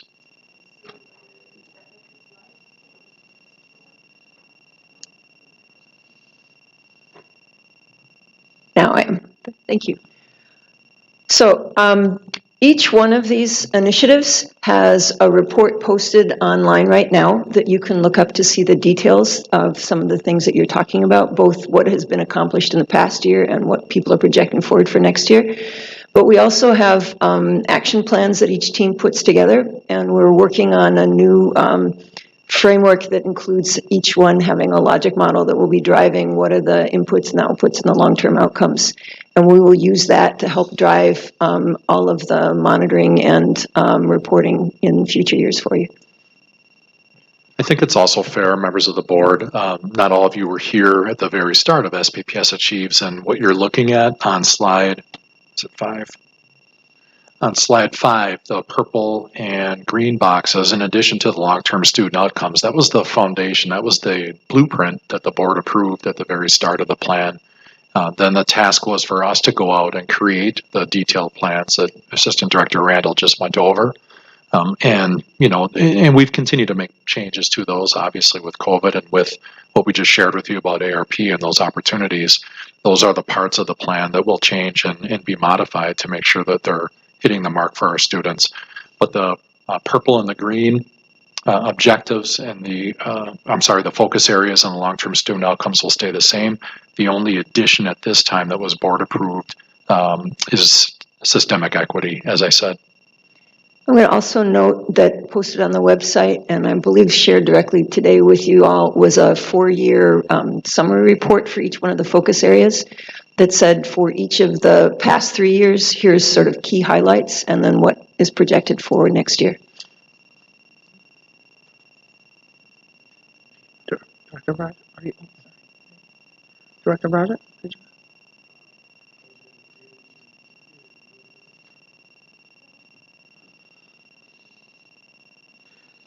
Thank you very much. As I was reading board book in preparation for this presentation, obviously I turned to SPPS Achieves Strategic Plan Update. And I focused on the word update. Unfortunately, I think I may have decided that update would mean that this was going to be a progress report. And so consequently, on the very next slide, long-term outcomes. Number 1, decreased disparities in achievement based on race, ethnicity, culture, and identity. Number 2, increased achievement of English learners. Number 3, increase achievement of students receiving special education services. Number 4, improve kindergarten readiness. Number 5, increase academic growth in reading and math for all students. Number 6, prepare all graduates for college, career, and life. And these are the long-term outcomes that were established on December 2018. And what I have not heard tonight, and maybe I misread what this presentation was going to mean, what I haven't seen is a progress report on those outcomes.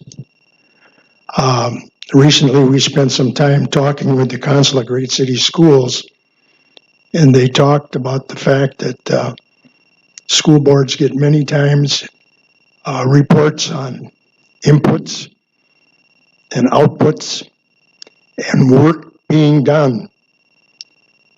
But what they're really starving for across the country is reports that give us progress on outcomes. Am I being too unfair in suggesting that tonight I haven't heard much about how we're doing on those very, very 6 important long-term outcomes that we established 2.5 years ago? Director Broderick and members of the board, I think the only way that I can answer it for tonight's update is that our outcomes have been interrupted by COVID-19. We do not have the full slate of data that we've been using. So the way that I would present this to the board and to the community in the future would be to give an update or give a kind of a refresher for where we were the last time we were able to provide those data, adjust our strategies as we have and we've shared with you tonight, and then measure the effect and the impact of that. So that will be our work to get us back on track, to have some relevant data that indicates the effect we're having on implementing what was presented to you tonight. I don't have numbers that are the same. The last update we gave you, we don't have those numbers due to the interruption that we had. So even with the pandemic, and of course, there isn't a single person in this room that doesn't understand that our lives and the work of the St. Paul Public Schools was seriously interrupted and harmed by the events of the last 1.5 years. And I understand that absolutely. And that's why I did say I didn't want to be unfair when I asked for some more of a specific examples of progress. Because even though we did have a pandemic, we have applauded ourselves, quite frankly, on more than one occasion about how well we did adapt to the situations, particularly with our emphasis on online learning. But I'm still going to say what any responsible school board member would say. Show me some progress. Give me some concrete examples of what we have done in the last 2.5 years during this terrible time that has shown that this strategic plan is going to be successful. And I think some of the, what I would share is that we do give that update in the fall. So there was a presentation for the World's Best Workforce and our long-term student outcomes in the fall, and we will be bringing an updated one to you this fall. However, I don't know that it will be, directly related to this plan because of the changes that we have made. We have modified it. So again, we're talking about a lot of new work that we're doing to try to measure the impact of our long-term student outcomes. I'm not saying it isn't relevant. I'm just saying there's going to be a break in the action. And I don't know that I'll be able to explain it. We'll do the very best we can to compare the data going in and the data coming out. But the most important thing we focus on right now is understanding where our learners are and doing everything that we can to improve that experience and those outcomes. Okay, and I want to make sure that I say something now that allows you all to understand that as a lifetime educator myself, I understand that the work we're doing takes time. And I think Director Boo mentioned that it sounds like you folks are looking for more time. And just to show you that I am an understanding educator and I hope a understanding school board member, I'll make a little confession. School board members, I think many times are like our children when we take them on a road trip and they're in the back seat and we're going down the highway. And you all have already predicted the punchline of my little story, because what do those kids continually say to mom and dad as they're going down the highway? Are we there yet? Are we there yet? Interestingly enough, and I've joked with Superintendent Gothard about this on different occasions about the fact that I'm getting to be an old man. You can see that. But it hasn't improved a virtue that I don't possess quite as well as I should, and that's the virtue of patience. So I'm going to say to the folks I'm looking at, and I want to thank you very much for your presentations. And I want to thank you, Superintendent Gothard, for the leadership that you've shown over these last years. But what I'm going to say right now, this old man that's only got 5 months left on the board, what he wants to say is, let me know when we get there. Knowing that in education, it's like painting a Golden Gate Bridge. We never really get there. But I wanted to see more of an update that contained some specific examples of progress. So you've heard from an impatient old man, and I'm glad that you indulged me. And thank you very much, and thank you for the presentation. Through the chair. Thanks for that, Director Broderick. I just also wanted to highlight that as we said about the pandemic, but even in addition to the pandemic, providing information on this actually has been very interesting and extremely challenging, based on wanting to ensure that we provide you to the degree of information, not just you, Director Broderick, but all board members want to see. And so we go back and forth. I just want to give you kind of a sneak peek into the conversations that we have to try to prepare for these. We want to make sure that the information is relevant. We want to ensure that we're giving examples that so you can kind of see it if you were not in the classroom, of what's happening with the teacher, what's happening with the student.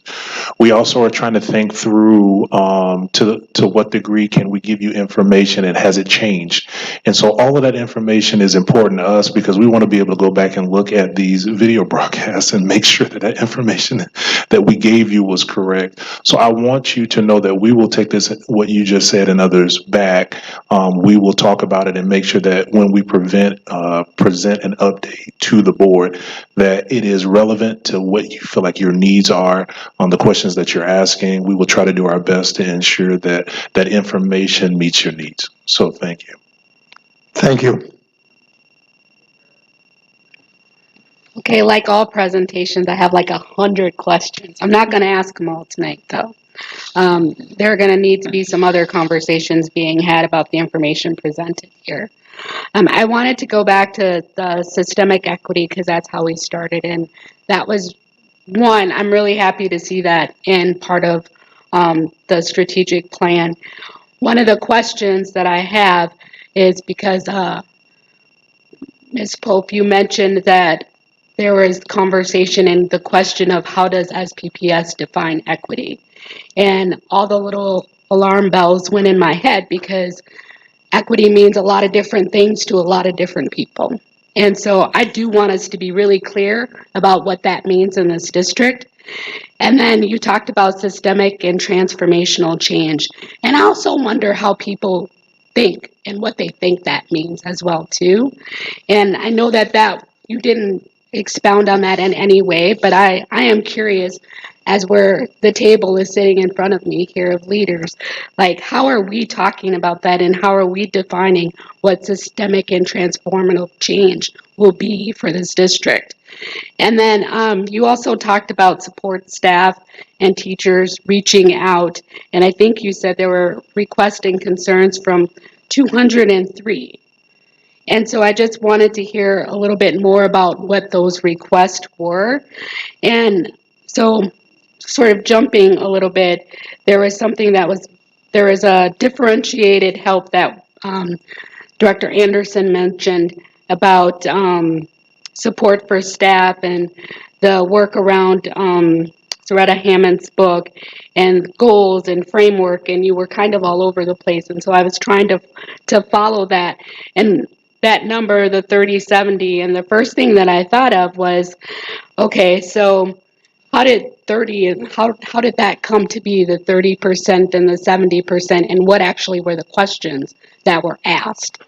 Because to the point of passive resistance, if this is coming to us at some point anyway and we're just going to have to do it, well, that's one thing. If 30% want academic partners to sort of bounce and debrief things off of, that's a very different approach than the 70% who, as you said, are at their building level ready to go. What does ready to go mean? And how are we talking about what it means to be ready to go, and how will we measure that? Because I think it's good that we're talking a lot about, the book and the information and the culturally relevant teaching that we as a district want to do. And it's good to give people information and places to get information from and supporting of the work that they're doing. But you can't just do information drop after information drop after information drop. Like, information needs to lead to action. And I haven't heard what more of the action is going to be. Like, we can flood people with information. That happens with the board. We ask for more information. We get in more information. But if you don't tell me how all these dots disconnect, then it's just information for information's sake and not action. And so, like, systemic equity, yes. And to get to all of those things, like, you have to tell me how we're connecting the dots into action that supports students that ultimately will also support teachers to do their jobs and do them well and be better at the things that they're really good at, and then to grow in other places, because that's the point, right? We're wanting everybody to grow. And so there aren't enough dots connected here. And again, this is a much larger conversation, but like if we're talking about systemic equity and this is a focus in the strategic plan, don't just add it and put some words there. Tell me what the actions are that's going to have an impact on the outcomes for students long term and even the short term. Because even in this year and a half, even if we don't have MCA test scores or all those other things, kids have been doing work. Kids have been learning. We can't say we don't have anything. Tell me what we do have, because that's where we're supposed to be building from, right? What do kids need right now? How is that going to happen? And then one more thing, you mentioned K through 2 classrooms doing small group work around reading to get to the 3rd grade benchmark. And my first thought was, so is that a teacher for every building, or is that not a teacher for every building? And then we're going back to the systemic equity question again. And so that was a wide range of everything, but I think that was succinct, sort of. So yeah, unwrap that. Chair Foster, members of the board, Superintendent Gothard, Director Ellis. So I'll start with what are the specific action steps. The learning has to happen first before the practice will follow. And so the book study is the action step. And the fact that every site in the St. Paul Public Schools has gotten the same book and is doing a similar book study is that first step.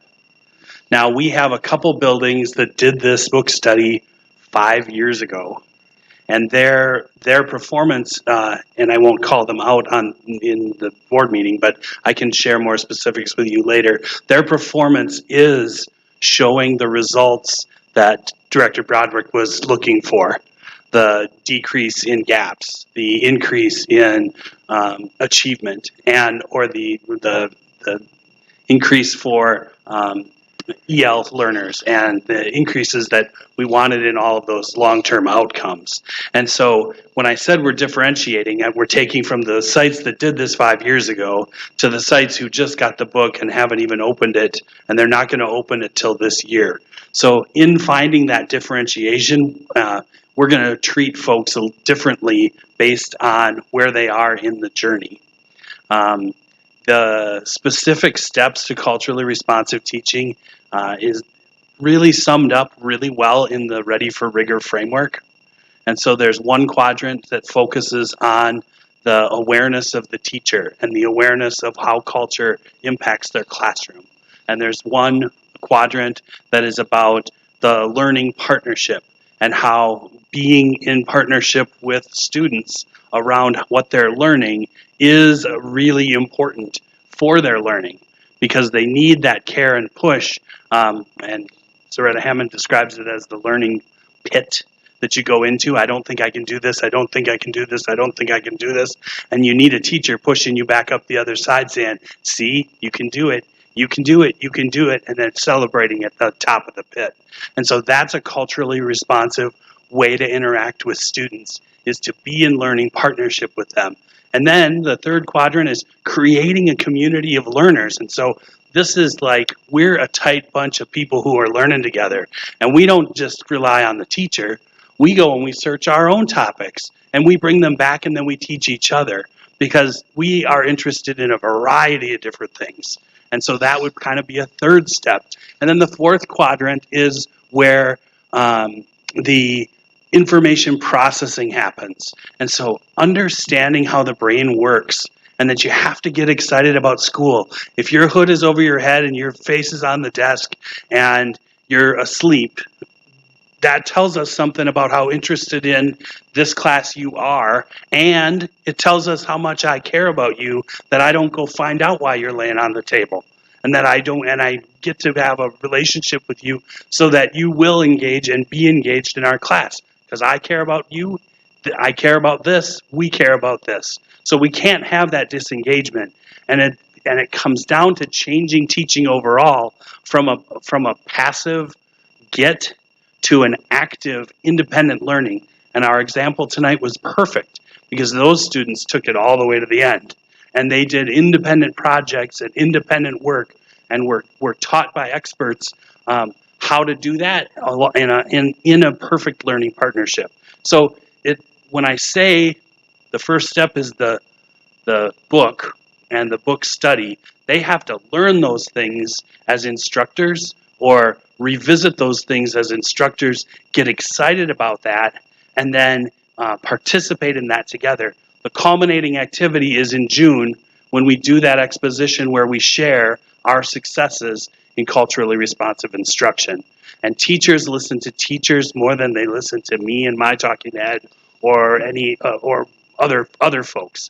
They want to know that they've been successful and that they have the same needs as our students, really, and that they want to have validation and affirmation and academic conversations and feel successful in their work. That's kind of the overarching plan of how Zaretta Hammond sees a culturally responsive space for students where they're ready for rigor and independent learning. The way that happens is first get the information, and then you chew on that with your colleagues, and then you practice and you see how we can become more culturally responsive. And on the other side of that, we will see all of these things change. We'll see changes in engagement. We'll see changes in our classroom. They'll be busier, less teacher directed. I'm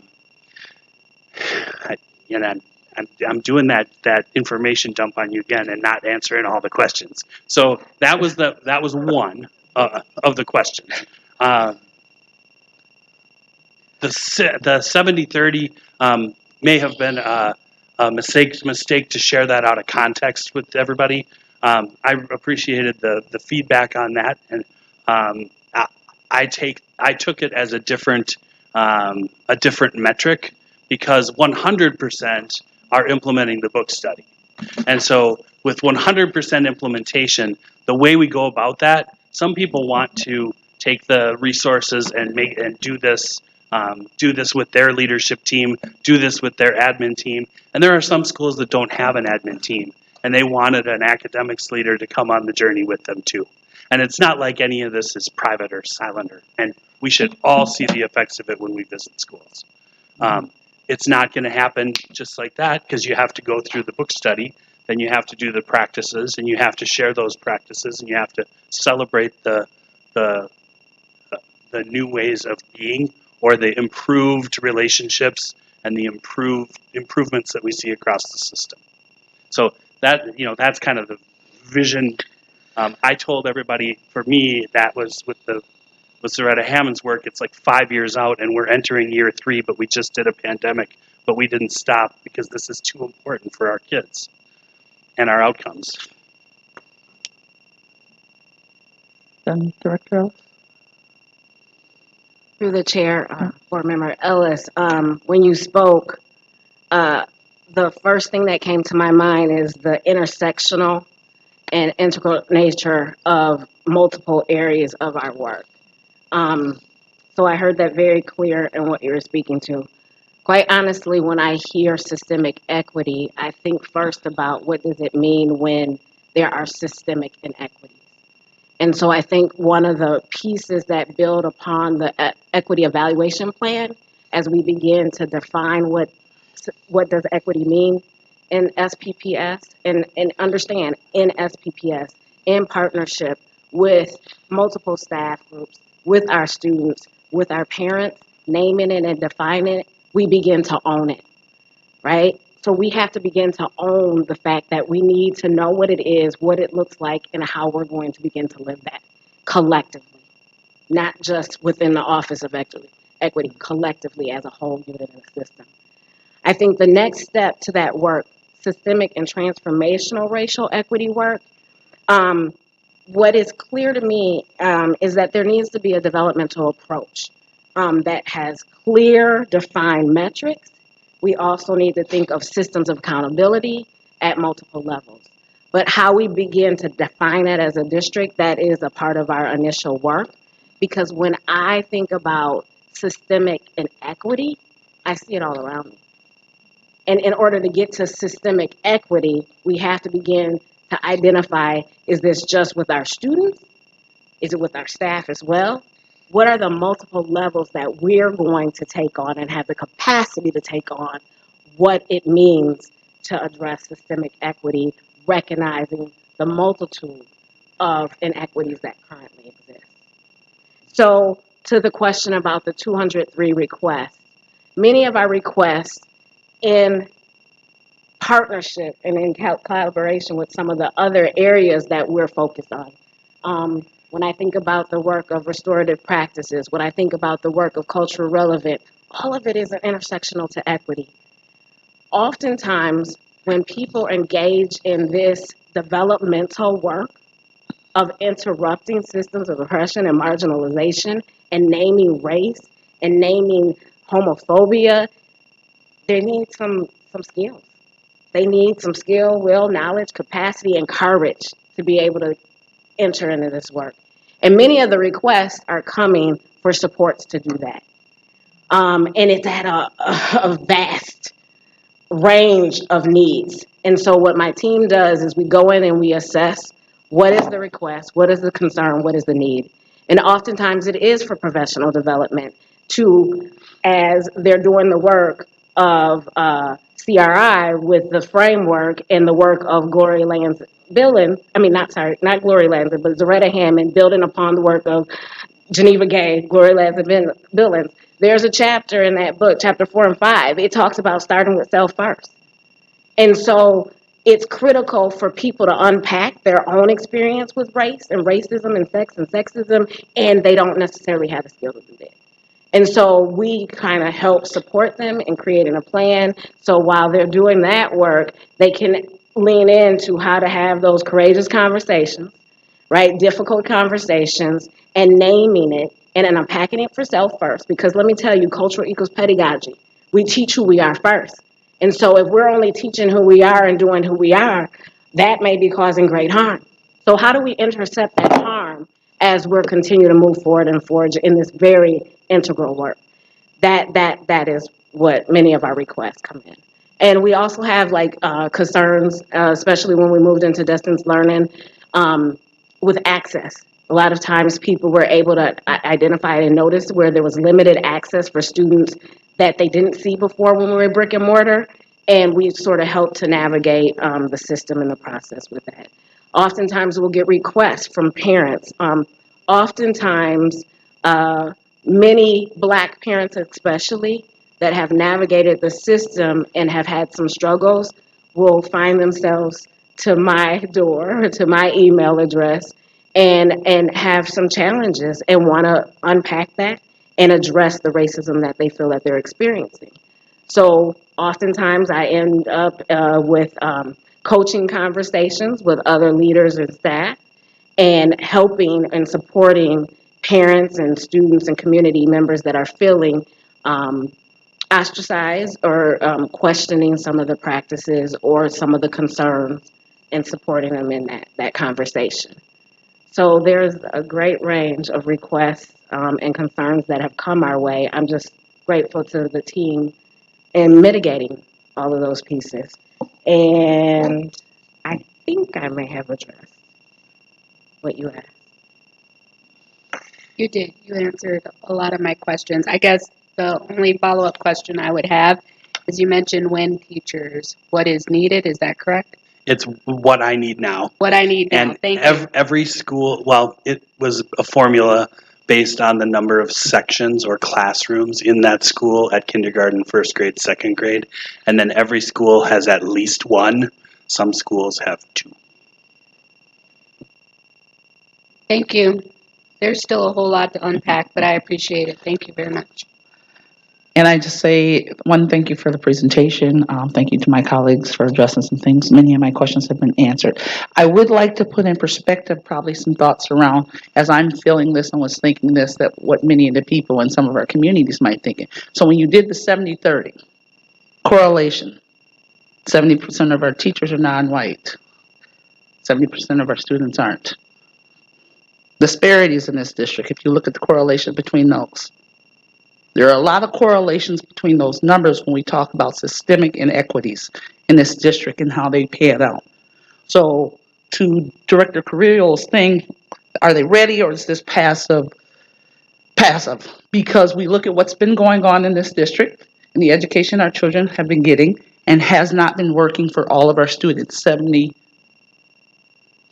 We could carry that over. So I've been in classrooms, in the buildings with you as administrator. So Craig, this is not personal for you, but it's personal when we think about the numbers and communities and how they've been served or not being served. And that is the responsibility of this board, is really to ensure that our kids get the best education. And it's to Director Broderick, we need to know what those outcomes are looking like. Because when we started this plan, it was about stop, or sustain, things that were effective or ineffective. And that means along the process, we're going to be hearing these checkpoints and knowing what is or isn't working and how we are reshifting.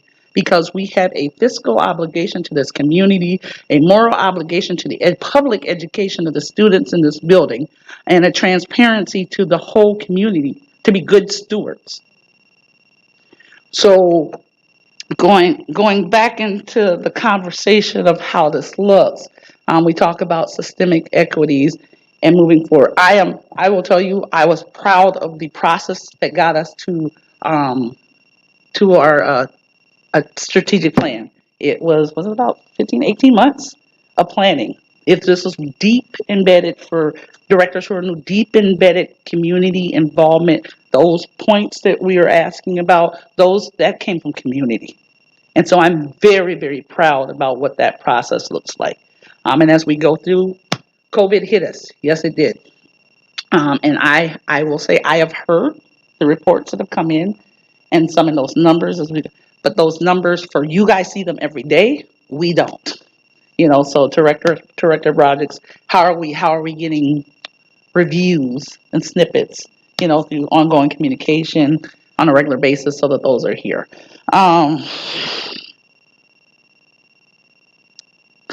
Learning has to happen first. So when I think about those teachers, I also think about, the expectations. As a board, we're giving a directive to superintendent to go to his team, make it all work, and it filters down. I've talked about for many years on this board about cross-training. I am happy to hear that 400 EAs and TAs were part of that training. We need to have it more and often, and there needs to be some cross-training. I will continue to say that. We also need to look at how we filter down things and those folks, frontline staff, how they're receiving it to be able to implement it. That is very important. There's buy-in and there's resistance. And we as a district, as you all continue to hear, equity is important. We have to talk about the racial disparities in this district, and we have to create action, to Director Ellis's point. So again, I say we are all accountable. Everyone has a role to play in this. And I don't believe the pushes and the questions are going to get any easier. I will continue to say, particularly with what's going on with funding coming into this district, we have one time, I believe, in the point of education in this country to right some things. So this community, this board, all these people in this room, it is important that we work together collaboratively to ensure that that's exactly what we're doing, having strong outcomes for our kiddos. And that means holding all of us accountable, ground up, top down.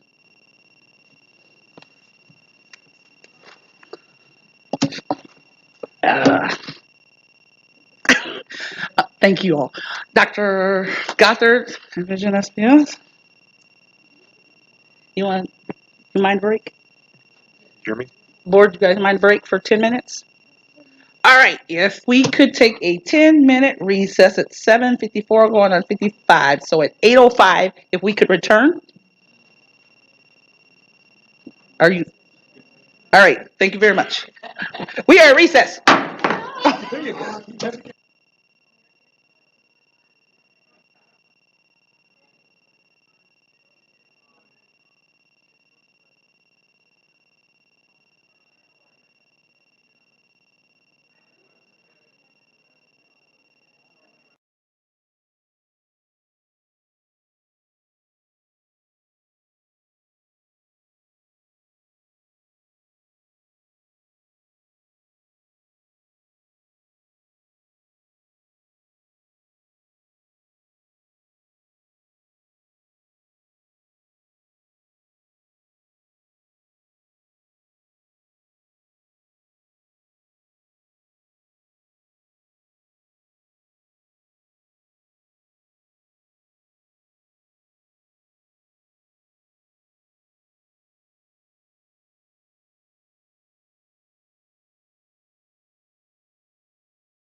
It falls under the program evaluation and resource allocation priority within the objective of aligning school facilities with well-rounded programs. As we began this work back in February 2020, I informed you that we were going to have work groups, that this plan was going to be based on data, investigated data. A group of people were going to do research, roll up their sleeves, and actually evaluate data and provide some recommendations. We have to date about 90% of the work groups have completed their initial phase, their initial assessment, their initial findings. This group of 11 work groups includes about 120 people, including parents, school staff, district staff, partnership organizations, and community-based support organizations as well. Each one of the 11 groups had anywhere between 3 and 8 essential questions that they were to answer within those particular work groups. Well, I don't have time today to go over all of the work group's findings. We will post those out on the Envision SPPS website. We are also continuing to review them and provide any additional documentation that needs to be made. So the actual findings and reports are not complete yet, but they will be soon. That's work that we will continue over the next several weeks. Although there are some interesting initial findings that have come out of that work. One of the things that the work groups, regardless of what group it was in, they have determined and found that the size of the enrollment size of a school matters. That in order for St. Paul Public Schools, for us to deliver a well-rounded education, which is what all of our children deserve. You just recently talked about equity with the last presentation. It's important for this board and community to understand that it's not okay that we continue to have some of our children receiving opportunities and other ones not. That time has come for us to address the disparities within our schools that are taking place. And so with program size, it makes a difference. And all of the work groups have discovered that. Another finding that came through in a number of the work groups is that we need to be able to have flexible and adaptive spaces. That we need to be able to welcome partners into our schools. We need to be able to have expanding or contraction for different programs that grow or shrink. We also need to know and understand that we have 3 and 4-year-olds coming down. I'll talk a little bit about that later, but we need to be able to welcome our 3 earliest learners. Our earliest learners are no longer 5 years old, that they are, we should expect to be 3 and 4. And although we will see some shifts changing in demographics, we also know that we continue to have a number of our learners that are coming in with special needs. With the pandemic that has, some will say we're over and some will say in the midst of, regardless is a point that we have learned that our school facilities need to be able to welcome innovative technology, and we need to be able to integrate technology into our everyday learning. And finally, we need to be able to keep our eye on the equity and make sure that as we are doing this plan, that we are not providing any particular group of students a disproportionality amount of negative impacts, so that we are working with the NAACP to help us create and design an equity and diversity impact assessment tool. Those are overarching things that are have come out of the work groups. There obviously will be a lot more, because I said each and every one of the work groups has anywhere between 3 and 8 essential questions that they are answering. We have learned, as we've been looking at the data, that our demographics are changing. Family school choices, options in the city and in the state continue to rise, and we know that our youngest learners will look differently. So as we learn that and know that, I want this board and community to also know that St. Paul Public Schools is not in this alone. These are just a few of the headlines that the work group members and others have found relating to our demographics through this country are shifting. Our births are reducing. People are not having as many babies as they used to have. And we have seen a consistent decrease in our birth rate over the last 6 years. So our birth rate has not been this low in this country since 1979. We are not, as a community, as a nation, we are not having as many babies as we used to have. Therefore, our elementary schools need to prepare and know that. I mentioned what's happening in the nation. It's also happening in the state. What this graph shows you is that back in 2010, we had, in this state, we received and we birthed roughly 68,000 new births in 2010. It's estimated that the current year that we just left, 2020, that we were at about 64,000. So just in this state alone, we received about 4,000 reduction in births in the state of Minnesota in 1 year. If you carry that forward into the city of St. Paul, numbers are similar. Not as far as the number, but the percentage decrease is very similar. So back in 2010, in the city of St. Paul, there were approximately 5,800 new births that were new babies that were born in that year. Today, about 5,000. So again, there's been a decline in our demographics, a shift in our demographics. We also know that a decline in the country creates a decline in the state. Therefore, babies eventually come, we hope, to schools and into St. Paul Public Schools. So what this graph is showing is that with the decrease in the decline in the nation and in the state and in our city, we anticipate our kindergartners eventually will come 5 years after they're born and come into school. Back in 2016-17, there were about 4,400 potential kindergartners in the city of St. Paul. And we are anticipated, based on that historical data, that we will see about 3,600 in the year 2025. And as we know, not all of those kindergartners come to St. Paul Public Schools. These are the children that live in the city of St. Paul. So we anticipate to see a significant drop in the potential kindergarten age children in 2025.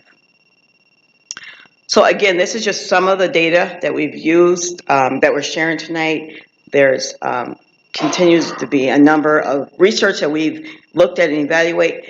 The primarily information that I need for this board to hear and understand is that our demographics are shifting, that there is a need to have fewer elementary schools in this district. There's a need to have the elementary schools that are here, that we welcome different learners. We know that our earliest learners are going to be 3 and 4 rather than 5. We need to be able to shift and be prepared for those young learners.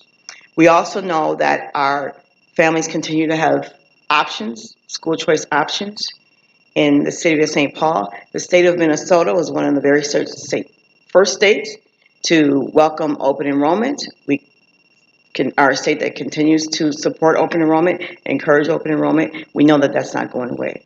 We also know that state of Minnesota is also one of the first states to open a charter school. And that's not going away. We know that charter schools continue to be part of a parent's options and choice. They continue to expand, as well as additional new charters open up. So we will continue to be in a landscape of parent choice. We also know that within the integration policy, one of the things looming over is the Cruz-Guzman lawsuit that was put on hold this session, but we anticipate for the next legislation session there will be some language that school districts, especially in the city of St. Paul and Minneapolis, will be abiding by. We also know that that language will likely have information and procedures, policies that will support inner city children the opportunity to go to school in the suburbs.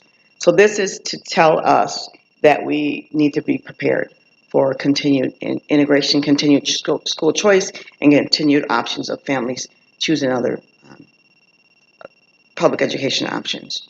We also know that the Ford plant closed several years ago, and within the Ford plant there is a housing development that is being established. How that typically works with other historical information and data that we have found is that when a new housing development comes to a city, it doesn't necessarily mean that there's going to be a direct correlation to significant enrollment increases. It typically means that their schools most closely related to that new housing area, those particular schools might see some small enrollment increase, but typically it doesn't impact the entire school district. This core committee of Envision SPPS will hear from the Ford Plant project manager over the next couple of weeks, and we'll learn more about the impact and the residential and the median price income of the houses that are being built there and exactly the density that they are expecting. But at this particular time, we are not expecting a significantly huge increase immediately as a result of the Ford Plant. We also know that in order to provide a well-rounded education for our student, school size enrollment matters. And that we have identified and decided to look at our elementary schools and look at the enrollment within those particular enrollments in schools and have come up with categories within those enrollment elementary schools as school enrollment that's unsustainable, small, ideal, and large. Within those categories, we're defining that by student enrollment, by the number of sections that a school has, and also the location of a particular school, the geographic location at that, and whether or not they are co-located or have other programs in that particular school. We're primarily at this time focusing on our elementary schools that have unstable enrollment. And when we say the word unstable, what we mean by that is the enrollment is not stable enough to be able to offer the children that attend that school a well-rounded education. And we believe that it's important for all children to have a well-rounded education. As we look at those schools and options throughout the district, we know that we have multiple options that we plan to evaluate and assess. We know we have schools that are sustainable, that are doing quite well, both from a programming standpoint as well from enrollment. So we won't spend as much time evaluating or reviewing those particular elementary schools. We also know that some schools we can consider co-locating in one building. We can consider combining, merging, relocating programs that are doing well, but maybe they need to be relocated to a different facility. We also know that we gain some efficiencies and supports for students when we can put shared services in a particular building, maybe with a district school and a community partner can both be housed in a physical school building. And we also know that in order to offer a well-rounded education, that we are going to have to make the decision to close some schools. There will be some recommendations coming from this administration to the superintendent, to ultimately to this board, that will close a school. Although that I would like to reiterate that that's not where we're going to stop. That Envision is much more about closing schools. It's much more about envisioning what our school district can be, envisioning what we'll look like when all of our children are having an experience a well-rounded education. There will be some very minor tweaks that may have to happen to school boundaries, attendance areas, and school pathways just because of the impact of either co-locating the program or maybe closing or merging a particular program. That is not where Envision SPPS primary work will come with tweaks in attendance areas. That happened several years ago with the previous realignment plan, and that we don't anticipate that to have to happen this year much at all. I know this board is interested in how we plan to engage our community and our parents, so I'd like to spend just a little bit of time on what we've done as a core group to make sure that we are identifying and working with our stakeholders. So several months ago, about a year ago, we sat down and identified all of our stakeholders that we anticipate that we will need to engage, involve throughout this process. And we have identified about 100 external stakeholders and about 30 internal stakeholders. These internal and external stakeholders are not necessarily individual people, while some of them very well be, but a number of them are actual groups or organizations. So we plan to, over the course of Envision, continue to engage and provide opportunities for input for those particular stakeholders. But So what this map shows you is really a stakeholder process that we use to be able to come up with those 130. So as you go up the axis, you will see that the stakeholders that have a very high interest, we will involve those communities in this discussion. As far as the influence or stakeholders have a very high influence on this, they will be involved in the consulting, the form of collaborating. And some of these words may sound familiar to you, and I hope they do to both our community as well as our board, because this is our staple for our public engagement model. Our go-to is the IAP2, which is the International Association of Public Participation.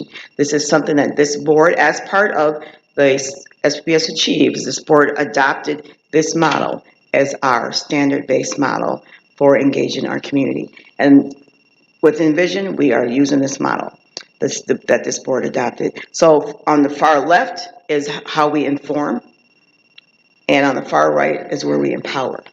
So what this says, and I'll go into it specifically, which stakeholder is at which level in a minute, but it's important to know that both the board and the community is that not every stakeholder is at every single point of the spectrum at all the time. At different times, we will inform the community and parents. At different parts of this work, you'll see that will collaborate with our parents or collaborate with our community. But at no given point during this process will the community be at every single point along the spectrum, nor will parents be. We have built this model on data, on research, and over the last 5 years that we've been collecting. We collected a lot of data during the superintendent search. We collected data most recently with the ARP family assessments sessions that have been happening throughout the district, and all of them lead to the importance of providing a well-rounded education. Regardless of which stakeholder you talk to, whether it's a parent, whether it's a community member, a grandparent, whether it's an elected official, they all believe that regardless of what school you go to, St. Paul Public Schools has the responsibility to provide a well-rounded education. So with that, we are being real purposeful in how we engage and ask parents and community members to participate.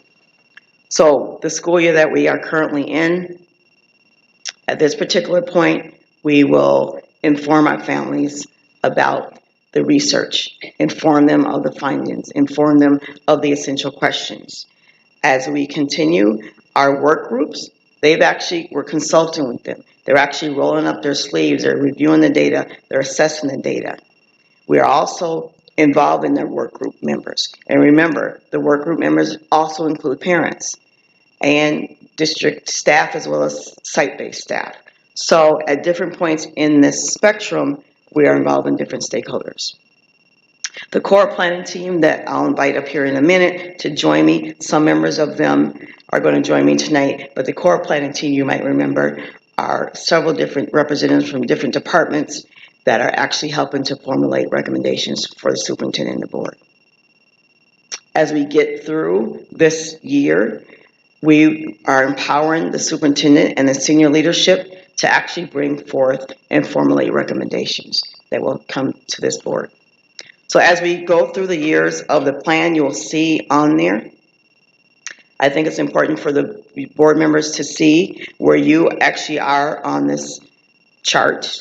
You are actually in school year 21-22, so that's coming up this fall, that we will be asking you, empowering this board to make the right decision of the need of of providing a well-rounded education for all students. And so that's where you will become engaged in this work, when we empower you to make the right vote. As we continue on, just a little bit about what's coming up next specifically. We know that the core planning team is continuing to evaluate all of the reports. We are working on how we're going to plan to use our buildings, looking at data, answering the essential questions that the reports will bring forth. That work will continue to happen for the rest of the summer. As we move into the fall, we will begin sharing that information, informing families, informing principals, informing department leads about what that data says and how those essential questions were answered and formulated. And then as we move into the fall, late, early winter, we will begin to work with individual school communities about the particular impacts that that school community has. As we move into early winter, November, December timeframe, we will be bringing forth our first recommendations to this board to take action on. We also know about Envision that it is a multi-year phased-in plan. So not all of the recommendations will take place immediately. Some of them may take longer to be able to be implemented. So there will come recommendations, implementations, and decision over the next several years while the plan is being implemented. I stand ready, and I ask that my colleagues, also from facilities, Director Parent, Director Williams, Director Erickson, and Deputy Chief Dow to join me at the table for, these are the people, part of the work group members, not all. These are the members that are here today that we felt that the board may have more questions about, so I've asked them to join me that we can answer any questions that you may have. Chair Foster, the team stands ready to answer any questions or take any comments at this time. Thank you. Thank you all for joining us. And I will open it up for board members with any questions at this time.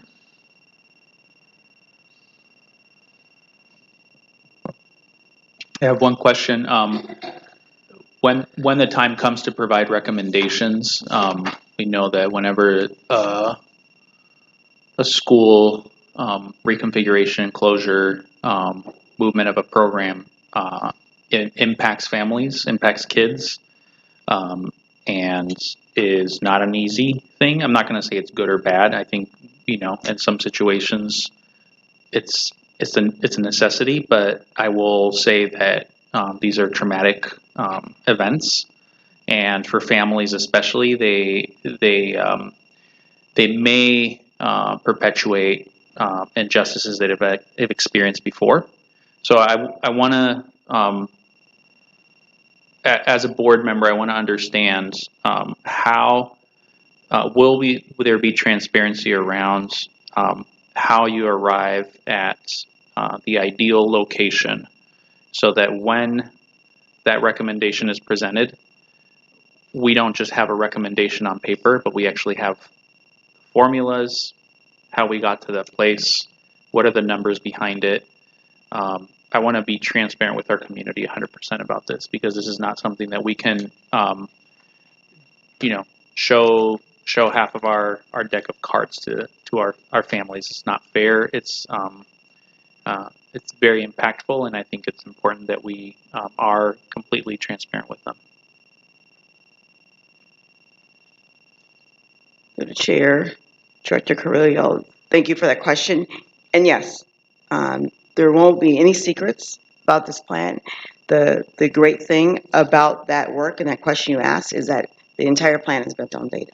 So we do have, and I brought the screen up around the slide up regarding the work groups, because each and every one of those, particularly to answer your exact question, we will look at the essential questions that the facilities utilization alignment work group brought forth, which looked at every single building in the entire district and provided a utilization assessment and rubric to determine exactly what the capacity is in that particular building and how well we were using that particular capacity. So that would be part of the formula and information shared with the community on that.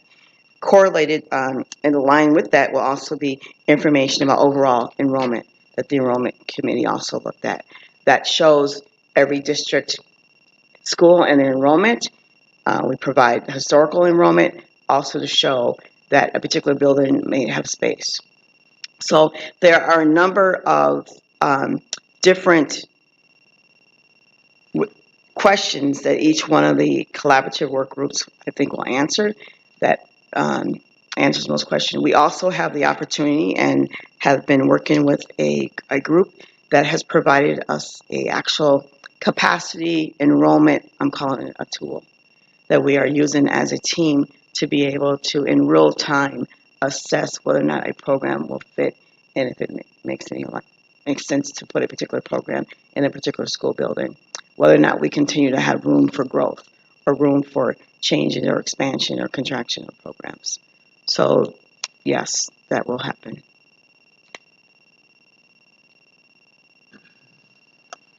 So you just kind of touched on what one of my concerns was, just about how the parents choose certain schools based on the programs and things that are in the schools. And then when we close that school down, how do we provide that same service in another building or ensure that we're providing that same service in another building so that they're not going outside of the public schools to receive that service?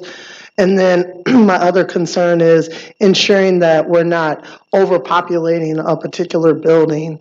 And I know that there was more resources will come there, but that doesn't create more rooms. Sometimes doesn't even create more chairs. So, I just want to ensure that the decisions that we're making is not just pushing resources into the building, but it actually makes sense that we're providing more programming and more supports for our students that are in those buildings. Sorry, I missed one of our members too. Dr. Allen, will you join us, please? But as he's coming to the table, Dr. Williams, would you mind sharing with the board members a little bit about our school choice practices and policies when we do close a school or merge a school? What happens with the choice process?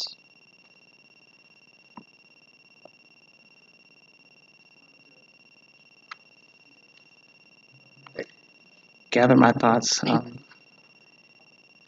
School board members, in terms of school choice, we always want to ensure that we are first and foremost transparent in providing information for families on their choices. We built our system long-term to ensure that nobody is left out of the process. So we try not to build a bridge where the bridge ends and somebody enters the bridge later and can't be served.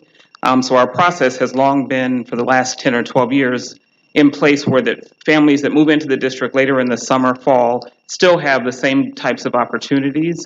So we want to make sure that we look at pathways that are in place, and if there were to be changes, that we would make sure families know up front what it is that we're providing for them so that they can make informed choices, ideally to stay with St. Paul schools, and they're not looking outside of our district. So we want to make sure that families know what the impacts would be and what the options would be as well.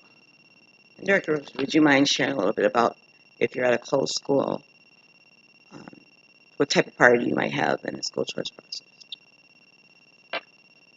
In the past, when we've had to make those difficult decisions to change programs and or close sites, we've worked with families at those sites to make sure that we don't want to call it preference, but been able to serve them as early as possible in the process, and not left it to them to figure out what it looks like, but really walked with them through the process and ensured that the choices that they have were made available to them early on, so they felt served. And then, Director Parent, would you mind just sharing a little bit about what assessment we've done with the facility utilization studies to assure that we have the accurate space and capacity within our schools? Excuse me, Chair Foster, members of the board, Chief Turner, thanks for this. The use and utilization process that we've used and it has been presented to you as part of the SPPS builds presentations over the last several months is a way for us to lend a data component to this. It's an industry standard tool for us to understand decisions that are made and how they align or not with the physical environment. So being able to have that process be an iterative one and one that we can validate out different options is certainly something we are hoping to be able to do as part of this process. And just to finalize the question for Director Allen, if Director Anderson, if you wouldn't mind sharing a little bit about how enrollment works specifically with being able to offer a well-rounded education at school. So currently the definition of well-rounded comes from the state of Minnesota, and it's It's a multitude of opportunities for students to see their interests in a school.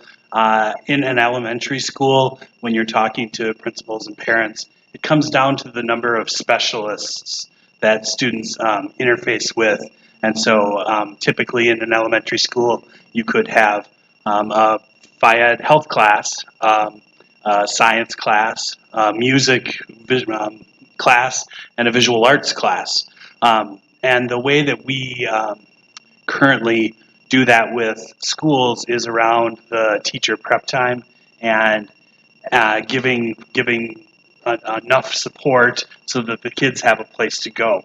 So in an undersized site, there's typically maybe 2 sections of a grade level, and then that gives those children 2 opportunities. And then it's site decided.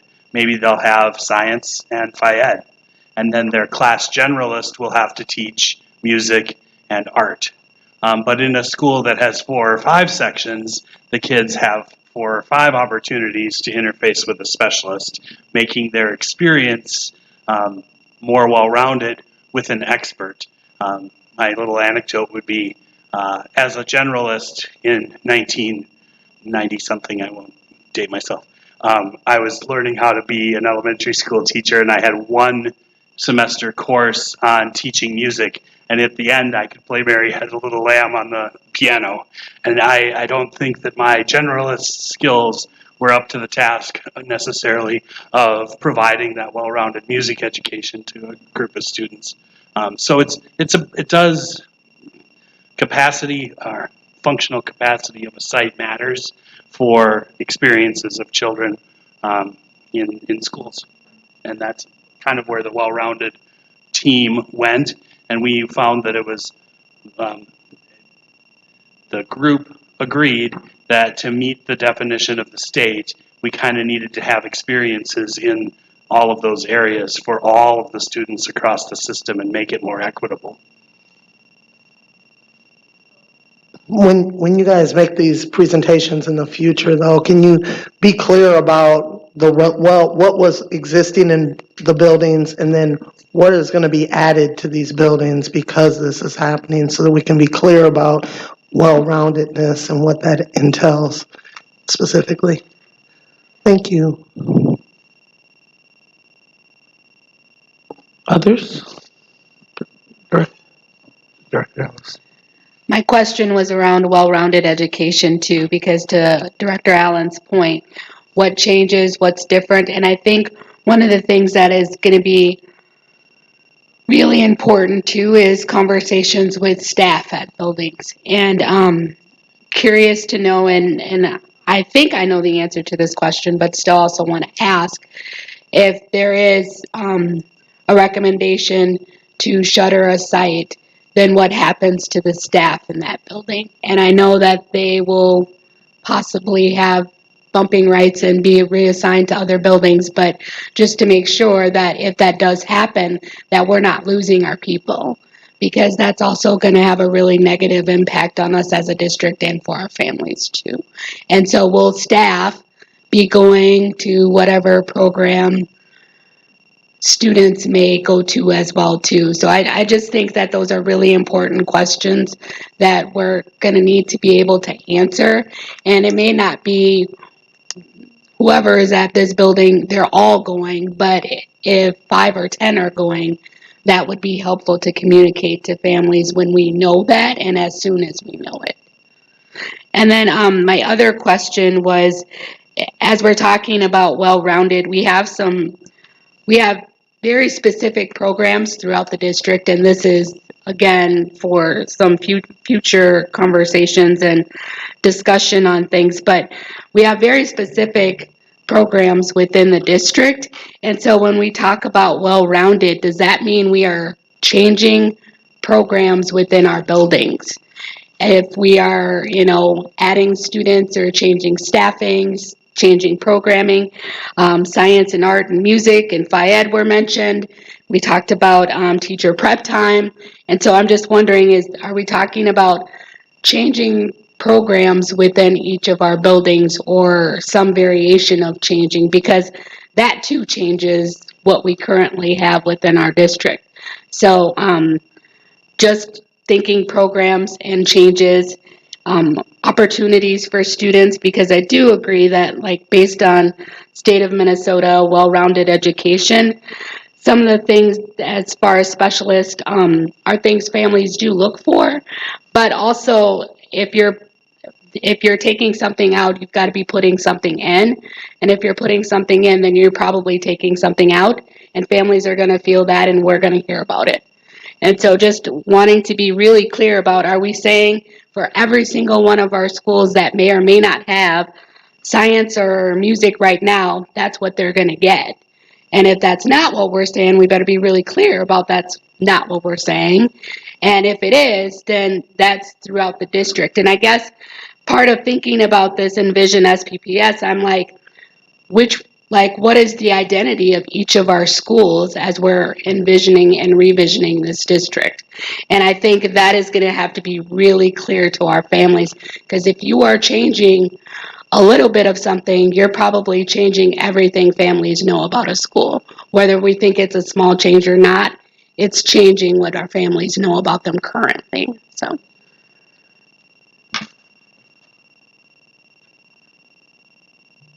Others? I did have a question as well.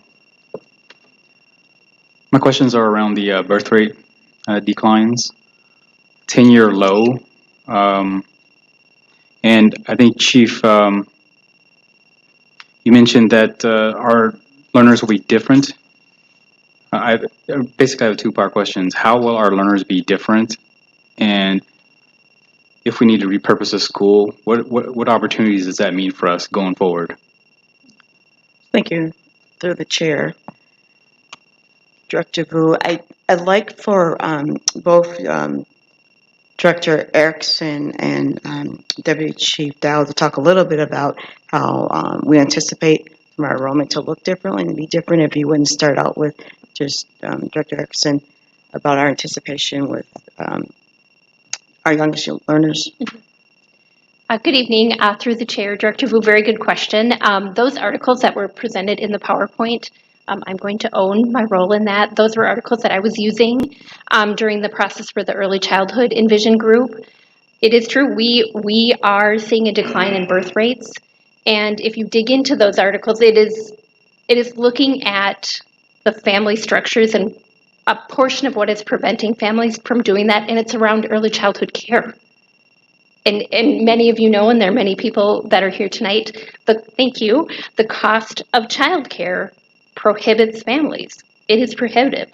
And so in looking at, from an early childhood angle, what we need on the facility side is buildings that are ready for little ones, meaning birth, infants, all the way up to kindergarten age.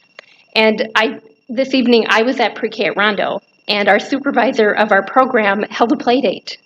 Just a fun date for families to actually, thank you, to come to the building and see it. They've never seen the building. Cars pulled into the lot, doors opened, kids were running, and I mean running out to see that. Not, with all due respect to the person to my right, not every building is ready to welcome little ones.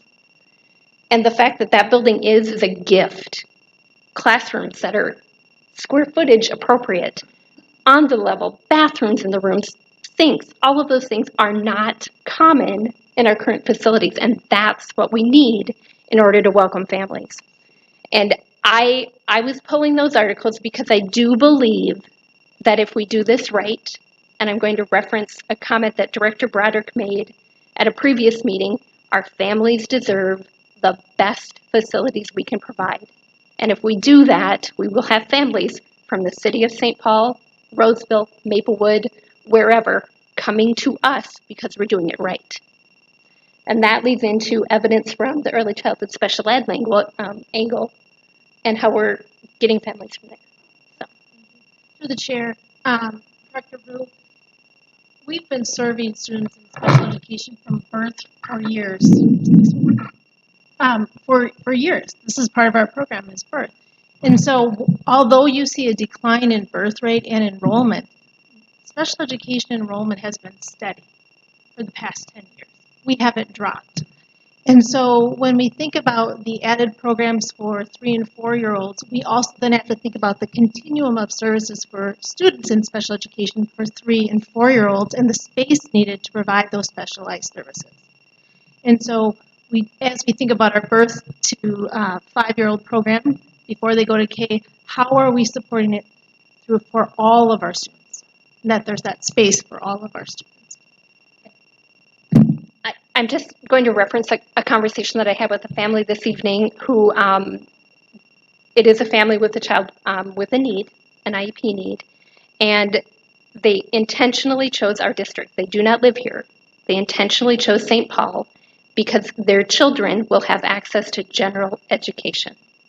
In other districts, that is not happening in early childhood. We are a leader in what we are doing in our work. We have the incredible ability to move this forward, and the reports that will be coming out, and I'm not tipping my hand, are dynamic, and they're going to ask for some pretty aggressive programming around birth to 5. Sort of leads to my next question. I think my fellow board members here have focused on communicating with existing stakeholders, perhaps maybe at some of these buildings, but I don't want to lose sight of the opportunity to engage with stakeholders who may be using that facility in the aftermath of it being repurposed.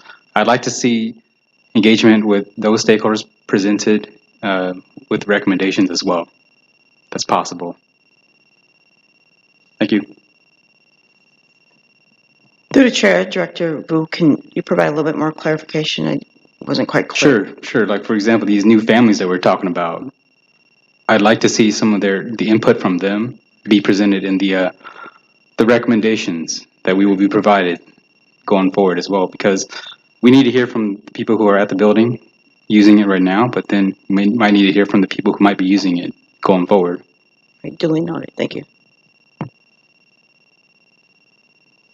Yeah, I just, I don't know if Envision SPPS is my favorite thing. It might be my favorite thing. I remember in February of last year, I think it was the first kind of introduction to it. And it's really personal for me, and all of you have heard this a million times, so I won't repeat it. But like, this is my origin story in many ways. This is how I came into contact with the school district. So I have firsthand experience of enrollment really affecting my daughter's experience. Not of the school in general, because we loved our elementary school. We stayed there for 6 years, but we stayed there through 6 years of sometimes art, sometimes not, and it was always dependent on enrollment. And it's a credit to the staff that we stayed there because we persevered through that. I don't want families to have to get by. I want families to thrive and be excited about those schools. I've also done the work as a parent of trying to increase enrollment. That, just for most folks in here know, it's super hard. Literally going door to door, literally talking neighbor to neighbor, trying to invite people into a community. That is grueling, hard work that many parents and many schools do. That is, well, we want families to be engaged. We want families to be engaged in different ways. That's really hard work. And so this is really exciting for me to see this opportunity, to see that we are thinking about how all of our students get a chance to be exposed to arts. We've been talking about arts here a lot. This is a foundational piece of that. If we say arts education is important, this is a step in that direction. This is a way to act in an exciting way towards that end. That students get to experiment in elementary school and then decide if they want to be in band or do whatever in middle school. I should have been counseled out of band. That's fine, but I had the chance to try things. And I want every student to have a chance to try things, to see what they love and what they don't, and then be able to pursue that. And so this is so exciting for me, and I'm so grateful for all the work groups and the people leading them. And while it's emotional for me, the data is so important to understand that we can be crystal clear about why we're doing what we're doing, that it is aligned with SPPS builds, it is aligned with a strategic plan, and this knits it all together and makes it clear, because hard decisions are hard, and people will feel a certain kind of way about many of the things we might be encountering. We owe it to Director Carrillo's point to be as transparent and clear as possible. This cannot feel like it was a coin flip. It can't feel like it was last minute. It has to feel like this is a planful, forward-thinking, future-thinking step towards a district that we are all excited to build together. And so that's just a very long introduction to say thank you, and I'm excited about this. And I appreciate the questions my colleagues have asked. There are things I was able to cross a lot of things off my list, so this will be relatively a little bit shorter. So as we're looking at like terms like co-locate, combine, merge, can you describe kind of like maybe each of those things, like what does co-locate mean? What does merge mean? What does combine? How are they different? What do they look like? Thank you, through the chair, Director Kopp. I will provide a somewhat of a little bit of a vague overview at this point. The core group has defined each, but to give respect for the HR department, the Human Resources Department, the Resources Department is in the process of validating that information so that we can feel good about being transparent and sharing that out more broadly. But just initially, for instance, co-locate might be what Rondo Education Building is. We have co-located there 2 schools, one's a 1st through 8th grade program, the other one's a pre-K through 5th grade program. We also have there a pre-K, an entire pre-K program that is managed out of the early childhood office, as well as early childhood special education is physically there. And we have community ed programming taking place at the Rondo Education Center. So that's an example of co-locating, where you have a number of different type of programs that some can be educational, some can be community-based, physically co-located in one site. An example of combine might be where you take 2 elementary programs and you might combine them physically together in one site. So it could be that they are combined, meaning that they come into one program, or it could be combined that you are servicing 2 different education programs combined physically in that one building. Merge may be where you might look to combine the programs, maybe you merge the staff. So the programs have each word, each phrase has a very particular meaning that happens to the school program, as well as a very particular meaning and action that will take place and happen with staff and their leadership. An example of maybe relocate, we might take a very successful program that is well-rounded, high choice program, but there's not enough physical space at the current location it is. So we relocate that program to a larger facility. And maybe an example of repurpose is we repurpose a particular building for a different, similar to what Director Ellis said, repurpose that building for a different use. Maybe it becomes somewhere that supports our earliest learners. We may find out that we need a building that's particularly targeted at our 3 and 4 year olds. So that building maybe used to be an elementary school, now it's being repurposed for a early childhood facility. So those are just some of the examples, although within the next update that comes to this board, you will have very specific definitions, the impacts to both families and or students, as well as staff, and some actual examples that of those. Oh, thank you. I appreciate that. One thing, and there was a little bit that the timeline kind of describing what's happening now and kind of these steps that we're moving towards. Yes, thank you. One thing that would be helpful is, like, for any of the possible changes that might come in these recommendations, it would, and I'm a visual learner, I know this about myself, is to have it described, kind of like what are the facilities to-dos as a result of this recommendation? What are the communicative to-dos? What are the other kind of just different parts? Because I imagine each recommendation is going to have its own unique set of things that have to happen that will dictate when it can happen, how long it's going to take. That will maybe allow for, planning for what kind of engagement, what that looks like. And so I think having that visually would be to be helpful, since it's not all, as I understand it from the presentation, it's not all launching. Like you're not launching all the ships at the same time. Like there's going to be maybe a staggered start, and like what does that look like, and how are you all thinking about moving ahead and planning, and how you understand your to-do lists. And I know it's more than a to-do list, but so that would be a helpful going forward. And I know that we have more presentations and more information to learn, and that would be a nice way to think, because this is like a big first step. And so I think really understanding its component parts would be, again, transparent for community, and also allows us to have real clarity in our thinking and decision making as we go ahead.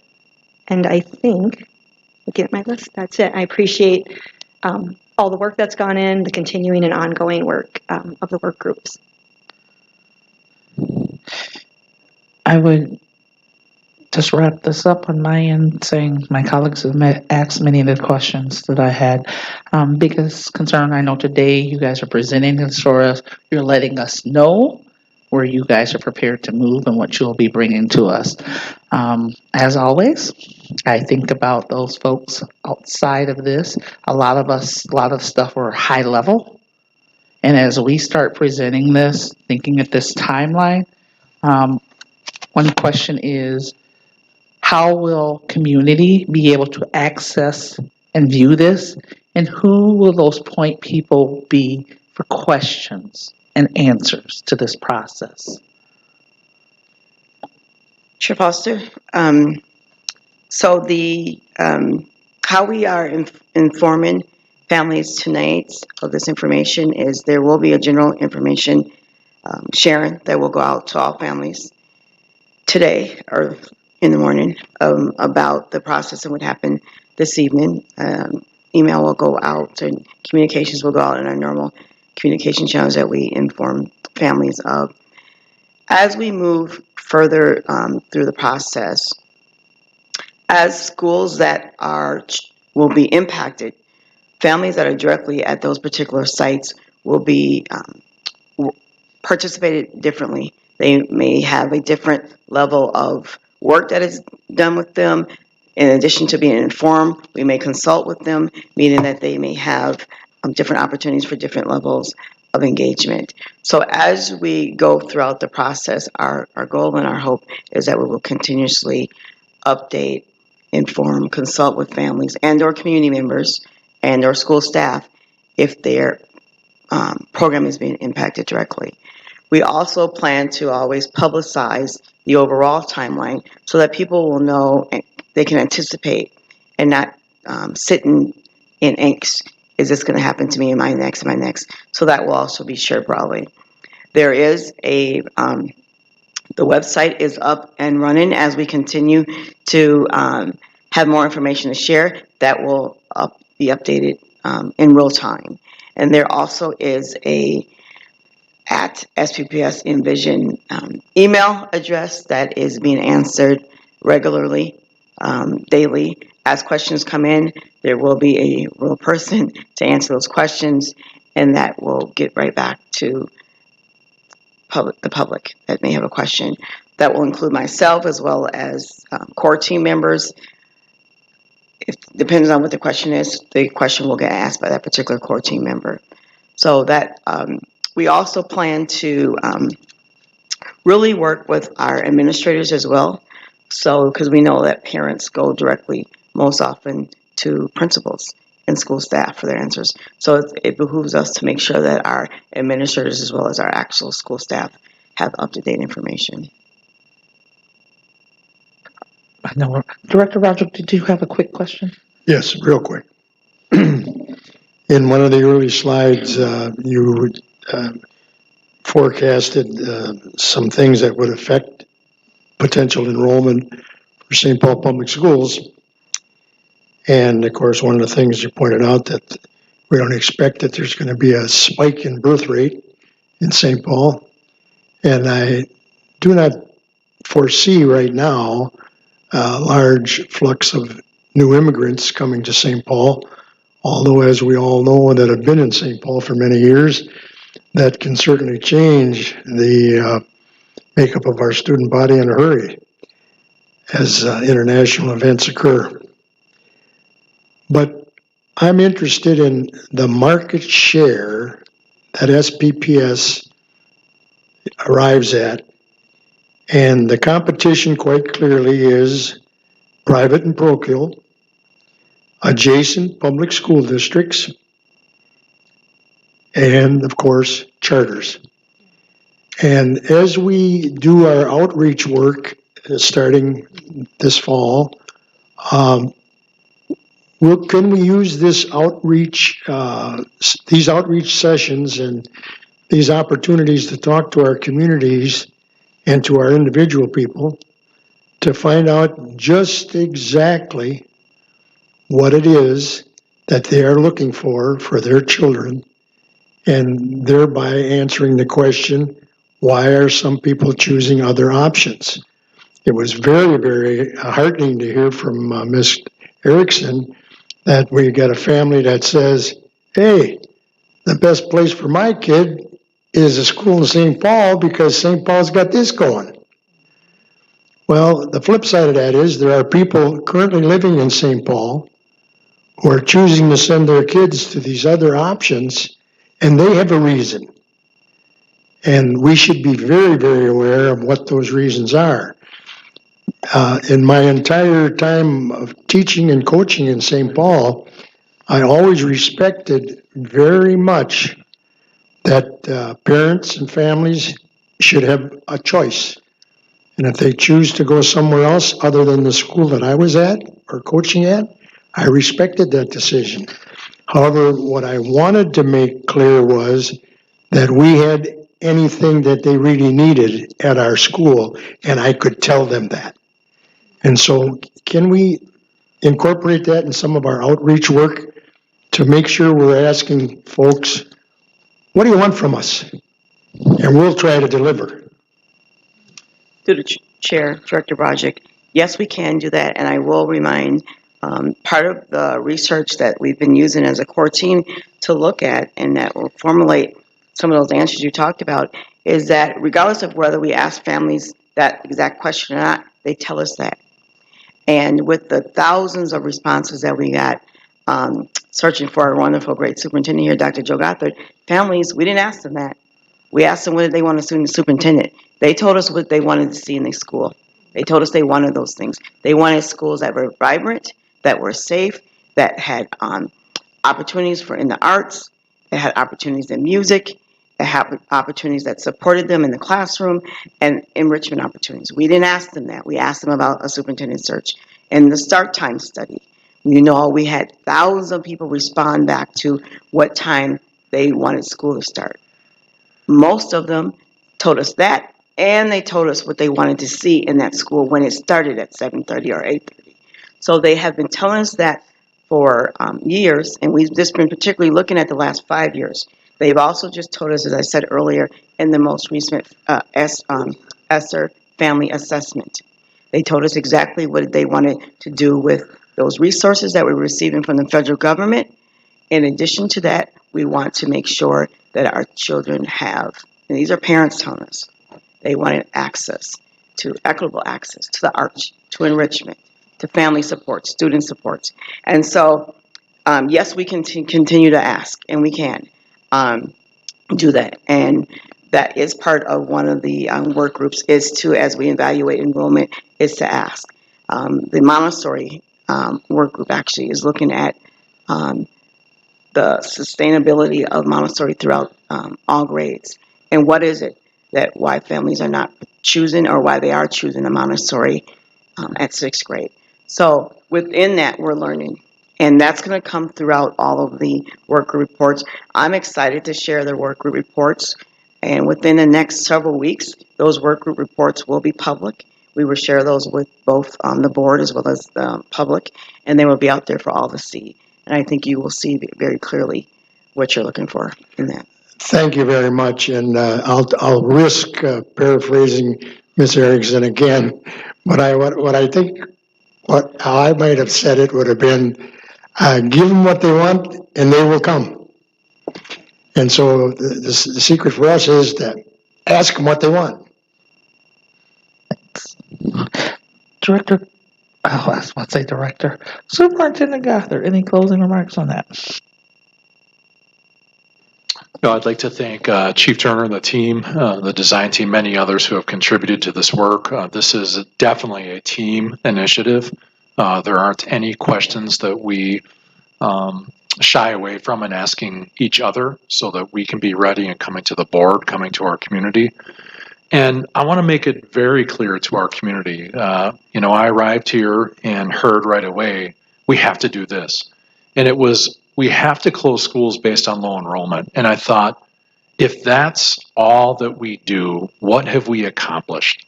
And we have to frame this differently, saying we have to build schools and communities that are strong and that are achieving and that we can sustain.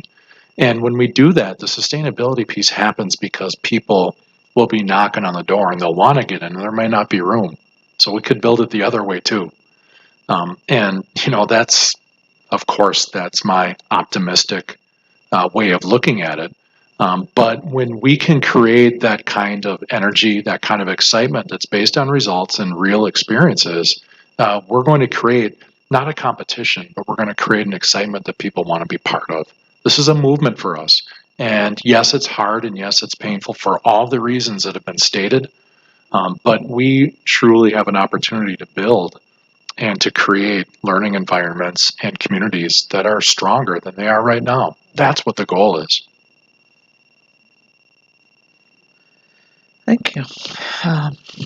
With that, I'd move on to human resource transactions, which is back at you. Thank you. The Chair Foster, members of the board, I'll close out the superintendent's report tonight by asking you to please approve our human resources transactions for the month of June. With that, I'd move to approve the human resource transactions for the dates June 1st through June 30th, 2021. Is there a second? Second, Broderick. Thank you. The motion was seconded by Director Broderick. Vote, please.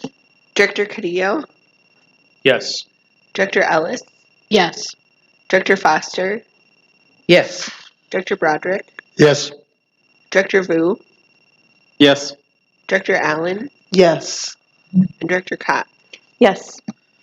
And that was 7 yeses, 0 noes. That vote passes unanimously. Next item on the agenda is the consent agenda. And I'd like to move to approve all items within the consent agenda with these items pulled for separate consideration. D3, the request to sign Career Pathways Academy for PSEO by contract agreement with St. Paul College. D4, request to sign the Finance Accounting PSEO by contract agreement with St. Paul Public Schools. E4, the post age 65 retiree health insurance with United Healthcare Group. And E5, the fiscal year 2023 long-term, E6, thank you. E6 correction, fiscal year 2023 long-term facilities maintenance revenue program submittal to Minnesota Department of Education. Do I have a second? Second. Thank you. That was seconded by Vice Chair Vu. Vote, please. Director Cadillo? Yes. Director Ellis? Yes. Director Foster? Yes. Director Broderick? Yes. Director Vu? Yes. Director Allen? Yes. And Director Cott? Yes. And that vote was 7 yeses, 0 noes. Vote passes unanimously. For items D3 and D4, they're pulled by Director Vu, and I'll turn it over to him for questions, comments. Sure, thank you, Chair Foster. The reason why I pulled this consent agenda item is that I think there are vibrant programs in St. Paul Public Schools that you just have to bring to light. PSEO is one of them, and I just kind of like to hear from administration a little bit of a program evaluation on how particularly these two pathways for PSEO is going right now, and if there have been plans to grow programs that are existing, but also build programs that are in need. For example, maybe a pathway to a teaching career in education in the future. Chair Foster, and thank you, Vice Chair Vu. I'll ask Chief Wilcox Harris to introduce a member of her team to share some updates on PSEO, and perhaps we can address some of the additional questions you brought up.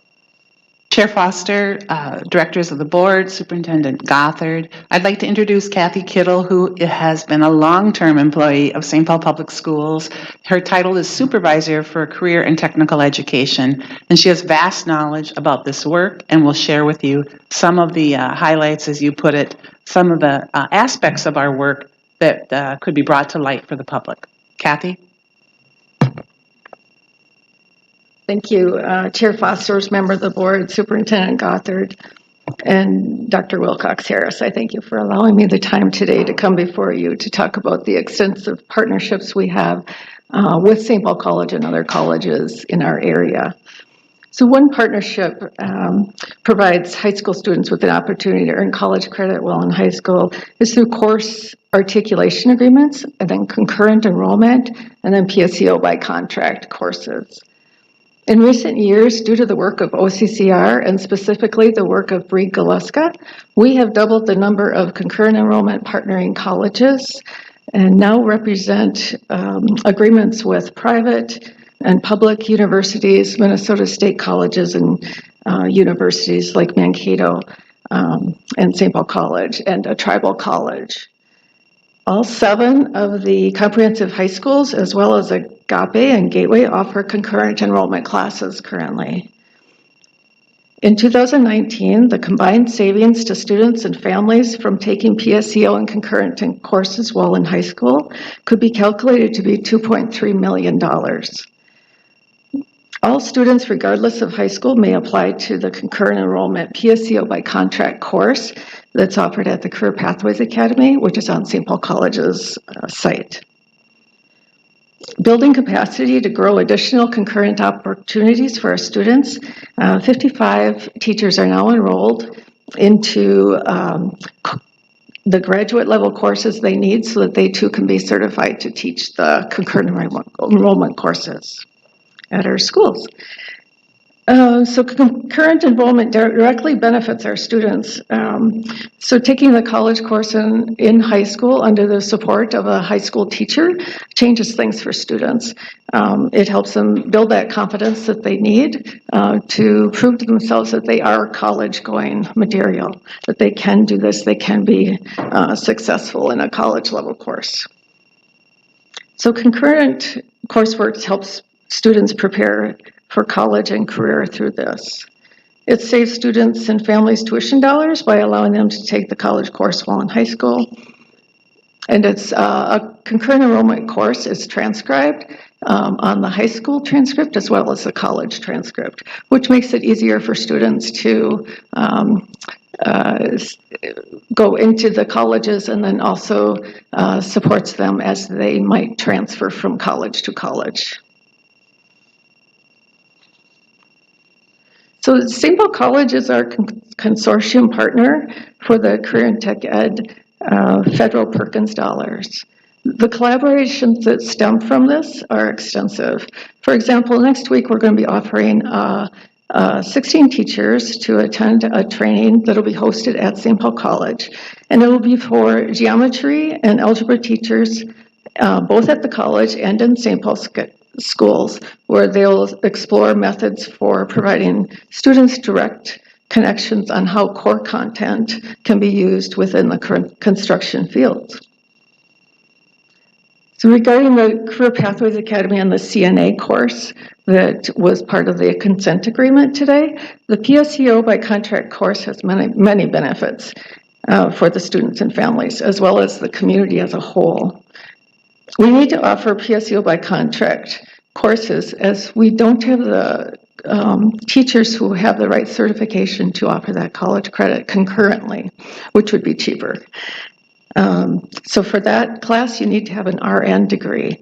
And it's very unlikely that we can find a teacher who's certified to teach secondary school as well as have an RN degree. But we're working on that, and we think we have an idea. So stay tuned on that one. We might turn that into a concurrent enrollment class. So the Career Pathways Academy CNA class, Certified Nursing Assistant class, has been going on since 2007, and it has served over 600 students, where they've earned 5 college credits at no cost to them, saving the students and their families over $1,100 for this course, and a total of $600,000 through the years to our students. So the impact of CPA, CNA for the community, from DEED data we know that within this region, the medical fields are in high demand. They are high wage usually and high demand. And we know that the hospitals and nursing homes are really struggling to find employees that have this certification. So it's important that we offer this class and that it's available to all of our students in St. Paul schools through the Career Pathways Academy. So by offering this course, we're doing our best to close that employment gap. So the impact for the students on that is that most of our students are telling us that they're very interested in the health occupations. And so this Certified Nursing Assistant certificate is of value to the students because this is a requirement for some of our 2- and 4-year nursing programs, that they have that CNA certificate going into the college. So to be accepted, you need to have that CNA in some situations. And so then this reduces the need for loans and the likelihood of acceptance into college programs. It also shows the students that they're capable of handling the rigor of 5 college credit courses while in high school and building up their self-esteem and confidence. So after attending the CNA certificate, our students have been hired by nursing homes and hospitals, and they're enrolled in medical programs by attending St. Kate's, St. Paul College, Century College, and the University of Minnesota Rochester Mayo, just to name a few. Some students who wish to become doctors take that CNA course for foundational information as a way of understanding the patient experience from all levels of care. Other students have stated that they want to have the skills needed to care for elderly grandparents. Direct patient experiences are sometimes required for medical professions. CNA is one way that the students can meet this requirement. Equally important, some students determine at the college that they're not interested in patient care, direct patient care, that they would rather do something else in the medical field. And we feel that this is also of equal benefit to the student. To find this out before they spend the money taking loans and taking courses, and then transferring without those classes counting is very important for our kids.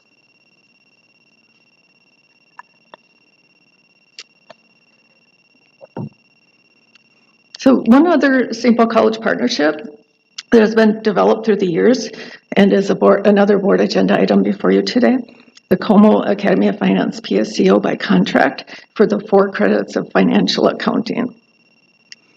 So this Academy of Finance has been an example in which we've built the other pathways in St. Paul schools. It's a highly comprehensive program where students take 5 credits of college, 5 different classes of college courses, totaling 16 credits for each student by the time they graduate. Now, we've had 69 students who have completed this St. Paul College certificate while they've been at Como High School. And let's see, St. Paul College average tuition cost is about $221 per course. And so our Como students have saved $243,000 if they attend St. Paul College. And many of our students go to other colleges where that credit also transfers. And one student came back to us and said she saved $10,000 because she took those courses. And then finally, the Gateway to College program is also another agenda item. It's located at St. Paul College. 100% of the time, the students are on that campus. And since 2014, it's been a wonderful partnership that has helped many Gateway students and has built Gateway program to be the largest alternative school in St. Paul schools. So during 1920, well over 800 college developmental course credits were earned by Gateway students. At St. Paul College, students pay an average of about $221 per credit, and in 1 year, Gateway students saved well over $176,000. So thank you for allowing me this time tonight just to mention a few of the ways that we interact with college partners and St. Paul College. Thank you. Through the chair, I think what you heard was really about a return on investment that our students are experiencing, and it is about high wage, high demand jobs and degrees that are earned. I myself earned a nursing assistant degree certificate before I went on to study what I thought I was going to study, nursing, ended up studying education. And that's an empowering piece to know that this is a field that you're interested in, and then you're making high wages while you're pursuing that. We have grown from 70 to 100 concurrent courses in the last 5 years, so there is a high level of growth. And Vice Chair Boo, you inquired about our education pathways, and every one of our schools has education pathway at the high schools in play with at least 2 of those courses to create that full education pathway. So the idea that the most diverse student body in the state of Minnesota will also grow and become the most diverse teaching body in the state of Minnesota is within our grasp. All right, thank you very much. Directors, any questions, comments? I think this program is great. This is probably the best part of St. Paul Public Schools for the last 30 years. It's probably been in play. I know they had it when I was here, so when I was in high school. But one thing that I'm really interested in focusing on, and bear with me as I kind of give you this explanation of how things kind of go. There's these particular tracks in the public school systems.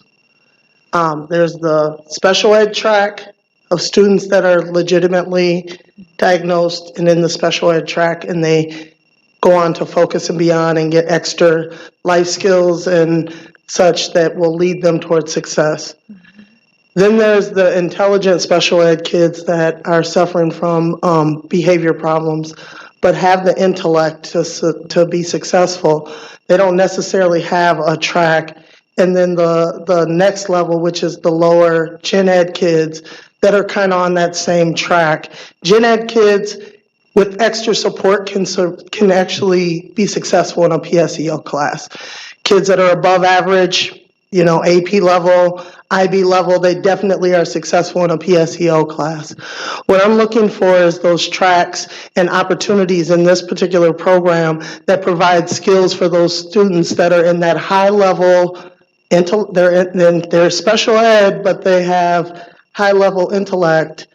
Gen ed kids that are kind of stuck in that same track because of previous behavior problems they might have encountered in elementary school and now have lacking literacy skills or math skills along the way.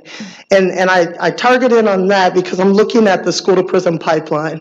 And when those students on those 2 tracks graduate from high school and they don't have the skills that they need, that's when they start to operate in survival mode. And in survival mode is where they get criminalized. And so what I'm looking at is how can we provide skills, CDL licensures, barbering skills, things that they can actually grab onto and they can be successful at and continue their literacy path while earning a living wage so that they're not in survival mode. And so that's something I really want to bring to you with this particular program and how we can start to implement these pathways for those particular tracks of students, because I feel like there's a track for every single other area, but then there's these two tracks that aren't quite making it. They're not quite successful in community college. They're not quite successful. They're definitely not successful in four-year institutions, right? But they could be successful in skills programs, but they're not getting the opportunity to be exposed to that and getting that confidence boost in high schools so that they feel confident enough to enroll into those skills programs. And so I just wanted to kind of present that out loud and say, you know, we really need to start targeting in on that. If we want to close the achievement gap and end the school to prison pipeline, we've got to focus on literacy on the front end and providing opportunities for those students that are stuck in that pipeline so that they can be successful and not criminalized. Thank you. Any others? I would just chime in with PSEO. Talked about it for the last few years as well, and the benefits of that. As we go through graduations or go to celebrations at the different schools, and some of the kids point out, I think it behooves us as a district, as we talk about celebrating, elevating and celebrating folks, I'd like to be able to have the quantifiable. You talked about $2.1 million. How many students was that?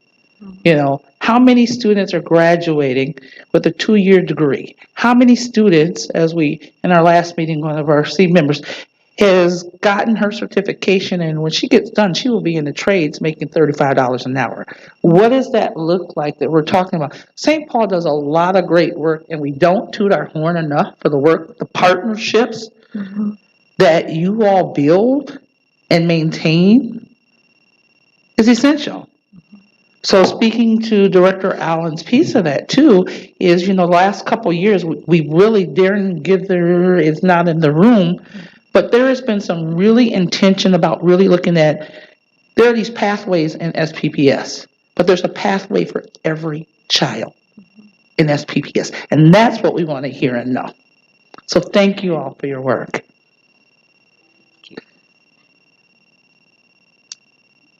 All right, so any other questions? Okay.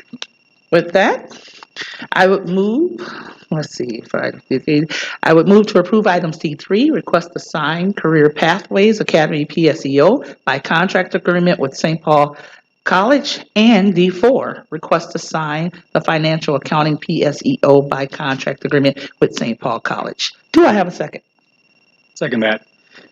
Thank you. That was seconded by Director Vice Chair Vu. Vote, please. Director Carrillo, Yes. Director Ellis, Yes. Director Foster, Yes. Director Broderick, Yes. Director Vu, Yes. Director Allen, Yes. and Director Cott. Yes. And that vote was 7 yeses, 0 noes. Thank you. The vote was unanimous. Moving on to item E4, pulled by Director Broderick. I'll turn it over to you for questions and comments. Director. Actually, Director Carrillo also pulled this, so I'm going to defer to him to start off. Thank you. Thank you for the deferral. I pull this because I wanted to be transparent with our constituents about, you know, changes in our health insurance plan for our over 65 retirees. One of the things that I was interested in understanding, and I've, you know, read the document, you know, the supplemental that was provided. Thank you very much for that. The savings are highly significant. Whenever I see a reduction in costs like that, it begs a question: what are we losing, or is this really just a market adjustment that we're, you know, are lucky enough to experience? That's my first question. Second question is, in going with this, one of the things that I noted is the guarantees that I was seeing in the offers were 1 year, 2 year guarantees, 3 year rate guarantees. The cost assessments that I saw were mainly for 1 year. I'm just wondering if there's a larger, more projected out assessment of the overall cost, or if that's not something that we can do because the market's going to change. Those are the questions that I have. Wonderful. Thank you, Chair Foster and Director Carrillo. I'd like our Benefits and Wellness Supervisor from Human Resources, Regina Carlson, and Patty Norwig from our Payroll Department Assistant Director to address your questions.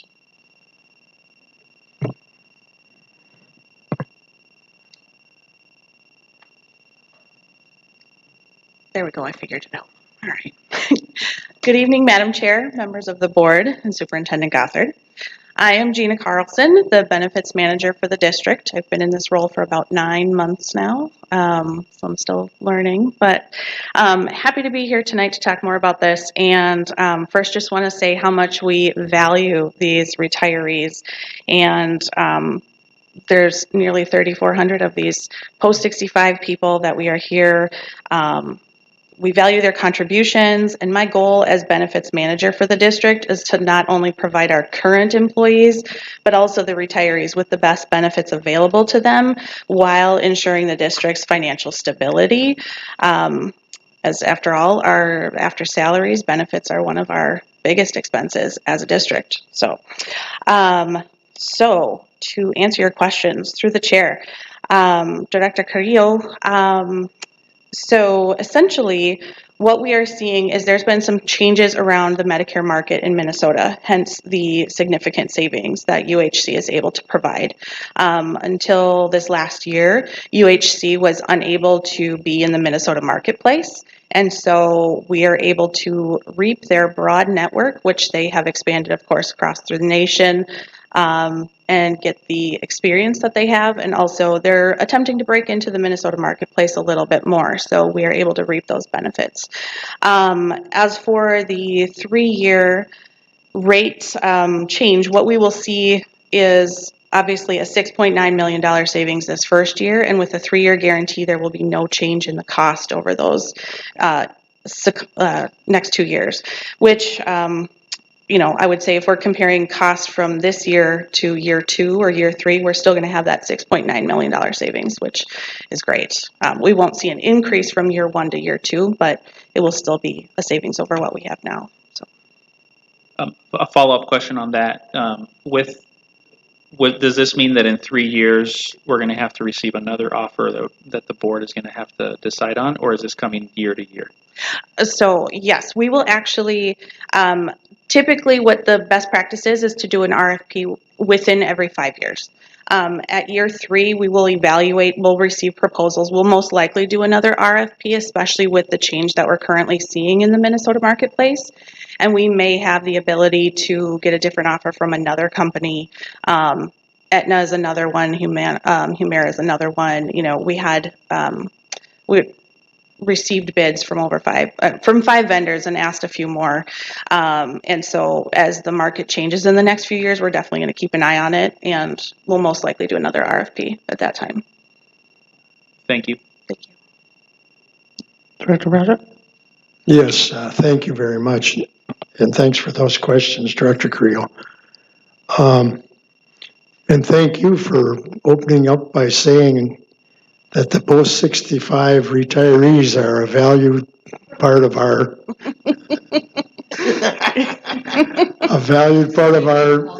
SPPS family. And I'll return the compliment by saying that those retirees are very, very grateful for the support that this district does give them during their retirement years. And that means that we, as retirees, place our faith in the district to do what you just said earlier, and that is to look out for us. The last time around when we were, in fact, we had a meeting right in this very room of post-retiree, 65 post-retiree people, and Dr. Gothard was there. I believe Cedric Baker was there, and many others. And we had a decision to make at that time about which plan we were going to choose for ourselves.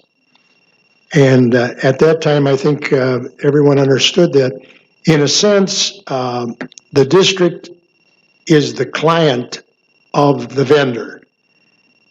And yet at the same time, both the client, being the district, and the members join in this partnership with that vendor. And so I think it behooves us to just, or behooves me as the person who many times is the person who gets the call from my contemporaries, my post-65 people, is the district looking out for us? Most people, I think, were very satisfied with the service that was delivered by our current provider. And as a matter of fact, I personally am very, very, very satisfied with it. And so I guess without getting into a whole lot of particulars, I think what I'm going to want to say to people when they call me is, yes, indeed, the plan that you're going to have now under this new arrangement is going to be just as good as the one we had. Obviously, we know that it's going to be more economical for the district, and for that matter, for some retirees that do pay a share of their premium right now. So, straightforward question. Did we do a good job of negotiating and getting a good deal for the folks that are going to be calling me on the telephone and asking me about this? Through the chair, Director Broderick, yes, indeed. What we asked for was a match to our own plan, and that is what UHC has offered to provide. In many cases, it will actually be even better, at least in terms of what we can see on paper. So we know for sure that you will have the option, and your contemporaries will have the option for some formulary improvements on prescription drugs, which would include the UHC preferred pharmacy of Walgreens having a $7 copay on generics, which is, and a regular pharmacy, if you don't go to Walgreens, is $12, which is an improvement over our current. We also, in negotiations, worked through some improvements, including hearing aids, eyewear, which was not part of the current plan. We have a $0 diabetic supply now, which is pretty significant for, a lot of people. I wish we could translate that down to everybody. And fingers crossed, maybe we'll see at our next RFP for active employees if we can do that too. But overall, yes, we have also worked and we made sure that we had the least disruption with this plan. UHC, from what Health Partners, our current vendor, shared, which was about 80% of the data, UHC could match 100% of the network that we know that people have been using, and the same for the formulary. So 100%. That ensures to us that there's going to be very little disruption, which was really important to us as well. The other finalist had a 94.6% network match and formulary match, so we knew there'd be a little bit more disruption there, and to us it was more important to see that 100% network along with all these benefits, which was just a no-brainer. So. Well, thank you very much, and believe you me, I'm convinced that you are looking out for us. Just a couple real quick specific questions, and that's a little bit about the process and the fact that the district certainly relies on a consultant to help them to deal with the vendor. I sometimes jokingly refer to these consultants as sort of tire kickers, because they're the ones that are looking things over and seeing if we're getting a good deal. That's what my brother-in-law used to always be, my tire kicker when I was going to buy an old used car. He's the one that told me whether it was a good deal or not. How did the general process go in terms of two things? Number one, the quality of our consultant. And then number two, did we get good input from all of our bargaining groups. Through the chair, Director Broderick. So the whole process overall is actually a 9-step process that involves the LMC committee, Labor Management Committee. So that entails everyone, at least one representative from every bargaining unit through several of the meetings. So they come to the initial meeting. Internally, we kind of develop the scope of the project or the product, what we're looking for. And our consultant overall, they are the resident experts. There is no way that we could do this internally. They know so much more about insurance and the ins and outs, and they know every legal aspect. They know absolutely everything there is to know about the products. They call in their resident experts. We could not be more pleased with what they do for us and how well they kick the tires for us, if we can just call it that. All right. They do everything for us in terms of helping us define scope, helping us, looking at recommendations, following up with any questions that we have. Negotiations, obviously, they went to bat for us for this. This is really important to us, and they do great work for that. With the LMC process, we work through the purchasing department. It's a 9-step process. As I said, going through defining the scope of the project, asking for scoring evaluators from the LMC committee, and that means volunteers. As we all know, volunteers are sometimes hard to come by, and we had 3 union representatives volunteer for this particular committee. One of them ended up dropping out. But we go through the evaluation, create a scorecard. Everything is done in an electronic system through purchasing now. So we go in, download a bunch of documents, do our reviews in there. But after we publish the RFP and we collect all the bids, we go through and select the finalists based on all of the bidding criteria. And then all of the LMC members, so again, every union, are invited to watch the presentation of the finalists and provide feedback at that time. We did not have a lot of feedback on it. I think this time our 2 finalists, one had a really dynamic presentation, the other was a little bit less so, but more technical. But overall, we asked for feedback several times throughout the process. And then once we go through that finalist presentation, we do some more our consultant does some more final negotiations. We can pick apart the parts of the plans that we like, ask for those things, and see what comes back. And then based on that, the committee does another evaluation, the last piece. We can show you the rubric if you want to see it. But beyond that, then after that, the scoring is finalized. We present it to the LMC committee. They're invited to provide feedback, and then we make the recommendation to the board. So it goes through a pretty extensive process. I think this one we started back in February, and it's July, so we met almost every week. So it's a long process, and it's definitely vetted. So. Thank you very much, and what you've done is prepared me for those phone calls that I probably will receive. But you did cause me to have one other question. Besides the one, I got 2 more now, but they're both short. The first one is, during this time now, as we experience having a new vendor, and our employees will be dealing with those people because they deal with them directly.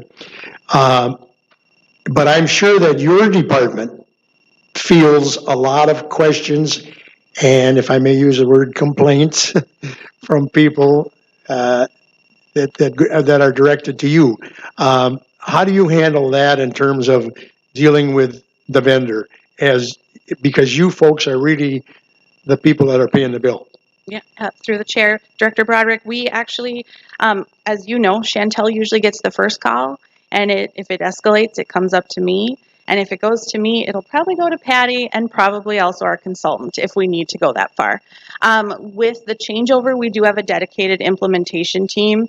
We also are really excited because UHC is able to take, I won't call it a passive enrollment, but basically they're willing to take the data that we have to enroll people in the same plan. So it won't be like our typical open enrollment for active people where you have to go in and click. It's going to be a rollover of you're enrolled and you're still enrolled. So we anticipate it being a pretty easy process. We've got a lot of communication planned the communications department has actually already put up, it will be after this meeting, or tomorrow morning, will be put up on the retiree website too with frequently asked questions Okay. about seeing your same doctor, all that stuff. So we've got a good plan in place for it. And at any point, if we ever have a struggle, that's what our consultant is for too, to work through that process with us and contact the higher ups and bring in other teams as we need to. So Thank you very much. And I think I can speak for a lot of post 65 folks. Communication and reminders, we love them. we're working on it. Yep. And then just real quickly, it sounds like we are actually, are we still going to call it the Journey Medical Advantage and the Retiree National Choice? No, actually, it will only be one plan from here on out. So Journeys and Retiree National Choice was split up because of how Health Partners Network is structured. Health Partners internally in Minnesota, you had the Journeys plan, and the Retiree National Choice was if you lived out of state. UHC is a national network, so it's just one plan for everybody, which is also great for those retirees who do not live here or only live here part of the year. So you don't think that's going to cause an issue with folks that had one or the other? They may not understand it immediately. As I said, we need communication and reminders, but those folks will be communicated so that they understand that even though there's only one choice now, the choice that they make will be as good as either one of the other two? Absolutely. And from just I started during open enrollment, just before open enrollment last year, and we had a lot of retirees who are snowbirds or live in Arizona all year and have a harder time finding providers out there. It won't be the case this year. So as long as the provider takes Medicare, they most likely take UHC. And so we actually anticipate having fewer problems. But that is a piece of communication that we have planned as well. Well, thank you very much for indulging this post 75-year-old guy. Thank you. Thank you. Any other board member questions? Seeing none, I would move to approve the E4 post-age 65 retiree health insurance United Healthcare Group. Do I have a second? Second. That motion was seconded by Director Broderick. Vote, please. Director Cadillo, Yes. Director Ellis, Yes. Director Foster, Yes. Director Broderick, Yes. Director Vu, Yes. Director Allen, Yes. and Director Cobb. Yes. And that was 7 yeses, 0 noes. Thank you. That passes unanimously. For item E6, this item was also pulled by Director Broderick, and I'll turn it back over to him for questions or comments. And I'll be much more brief on this one, I hope. However, earlier this evening, we did pass a resolution on this long-term 10-year plan. And I was very, very impressed with that presentation by Arlene and by Marie. Thank you very much, ladies. And I think maybe what you could do in explaining this consent agenda item that calls for fiscal year 2023 long-term facilities maintenance revenue program submittal to Minnesota Department of Education, which one of the bullet points does talk specifically about a board resolution adopting the LTFM 10-year expenditure plan, which we did. And so could you, somebody from finance, just kind of connect the dots between what we did earlier this evening and what this consent agenda item means for us now? Chair Foster, members of the board, Superintendent Gothard, Director Broderick. So this evening, the consent agenda item before you, requesting your approval of the fiscal year 2023 long-term facility maintenance revenue program submittal. This is an annual program application process that must be submitted prior to the end of July each and every year. It's part of the process that begins actually our levy for the upcoming fiscal year. So we are beginning these stages of our pay 2023 levy. or pay 2022, I'm sorry, for fiscal year 23.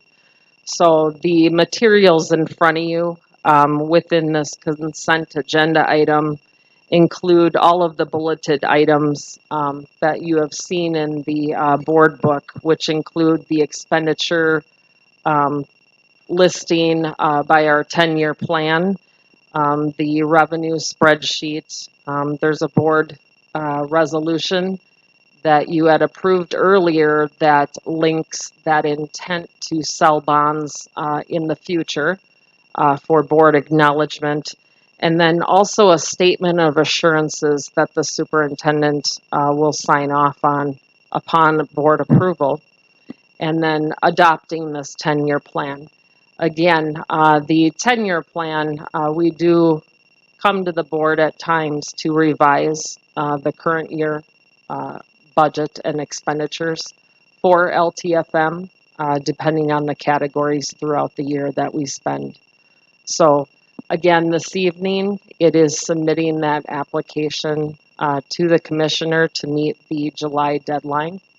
And that will start, again, our levy process that we will, again, be submitting to you for our September, again, levy starting very shortly. So again, this evening, the materials are before you and for your consideration for approval. Thank you very, very much. And I just want to point out that I know full well that this item was submitted by Tom Parent, Director of Facilities, Arlene Schilling, Controller, of course, Maurice Rule, our Chief Financial Officer, and Jackie Turner, Chief Operations Officer. And I would like to thank all four of those people for working together to bring this forward to us. Because and the reason, one of the reasons that I took it out of the consent agenda for to be somewhat spotlighted, because I think the public is interested in the fact that we work very, very closely with the state, and it is hard work by facilities, operations, and finance to put this together. But it also, therefore, makes it very clear to people that are listening tonight, if anyone is still listening, that they know that we are paying attention to these kinds of things involving our expenditures revolving around facilities. And as a matter of fact, if either Tom or Jackie would like to add something else in terms of from your end of it, I'd love to hear that also. But I'm very pleased with this, and I'm going to be recommending that we approve it. Nothing from either. Any other board members? Okay. I would move to approve item E6, fiscal year 2023 long-term facilities maintenance revenue program submittal to Minnesota Department of Education. Do I have a second? I'm going to use the term of my good friend Suki. I'll connect the dots and say, I second. Thank you. That motion was seconded by Director Broderick. He connected the dots. Vote, please. Director Cadillo, Yes. Director Ellis, Yes. Director Foster, Yes. Director Broderick, Yes. Director Vu, Yes. Director Allen, Yes. and Director Kopp. Yes. And that vote was 7 yeses, 0 nos. That vote passes unanimously. Time check, people. We're behind schedule an hour. Next on the agenda is old business, including the policy update. Now I'll turn it over to Superintendent Gothard.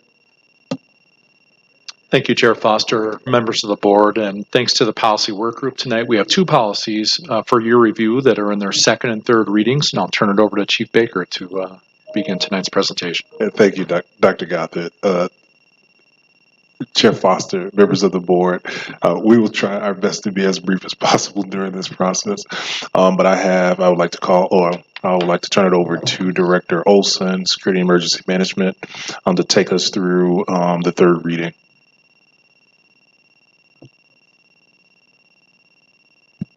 Just checking. Madam Chair, members of the board, Superintendent Gothard. I come before you tonight with the third and final reading of Board Policy 812, School Emergency Management. Again, this policy was last reviewed in 2008. There's been new language added by statute, so we wanted to make sure that our policy reflects the statute language. And while our emergency management practices currently do reflect that language, our policy does not. So we're updating that. Again, we're just adding a purpose statement, verbiage that outlines that we do use the National Incident Management System and the Incident Command System within our emergency operations plans. We're adding a statement regarding the need to make sure all of our district staff are trained. And then we are also adding the language on drills that is required by statute. Our school emergency plans also have specific procedures attached to them. We just don't make those public. So you have copies of our current policy as well as our proposed policy. And I defer to you for questions. I would open it up for questions from board members. Seeing, I would move to approve the third reading of Policy 812, School Emergency Management. Do I have a second?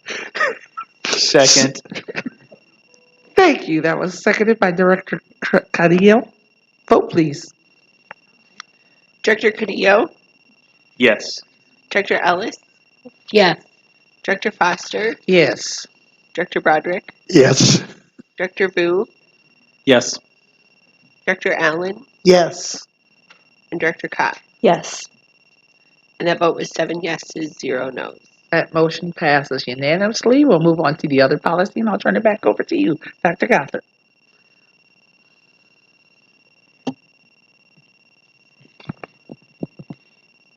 All right. Thank you, Dr. Gothard.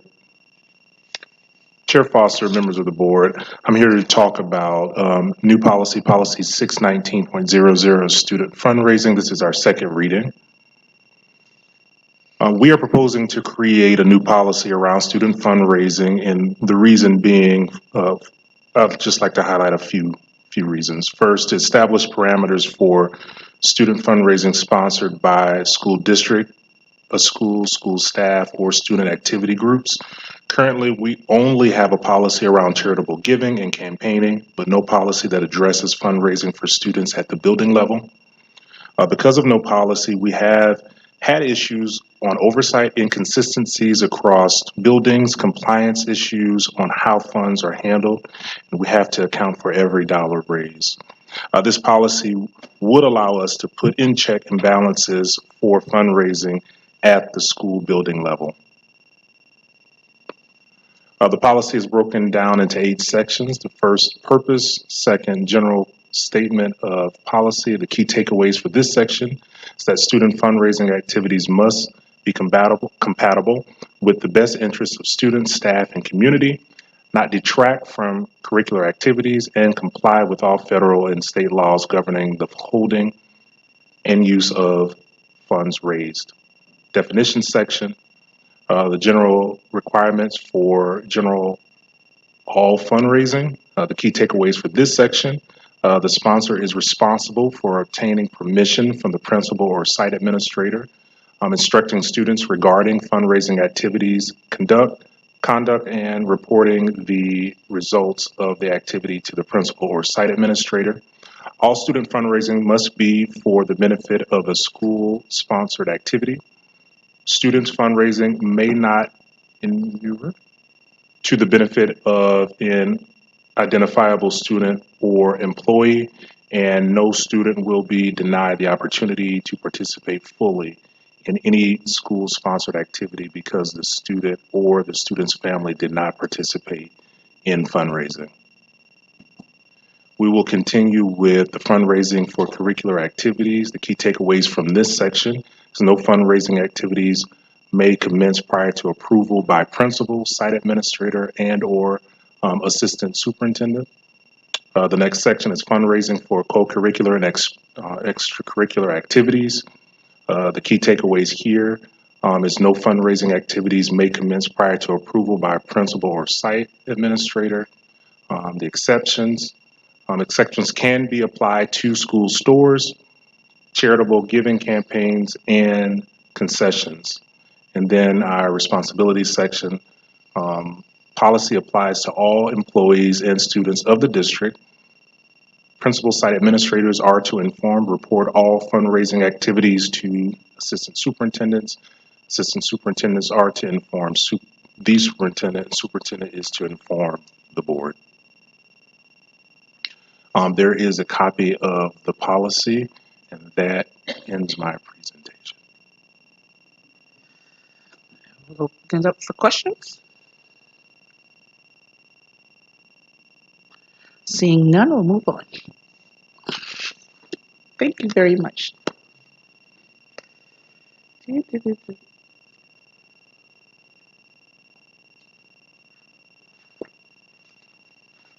that.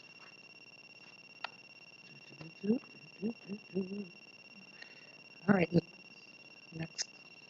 Next on the agenda is information requests and responses, as well as any items for future agendas. I will open it up to board members, and I don't know if we just want to start at the end and work our way back with Director Carrillo. Any requests? Yeah. No, currently, no.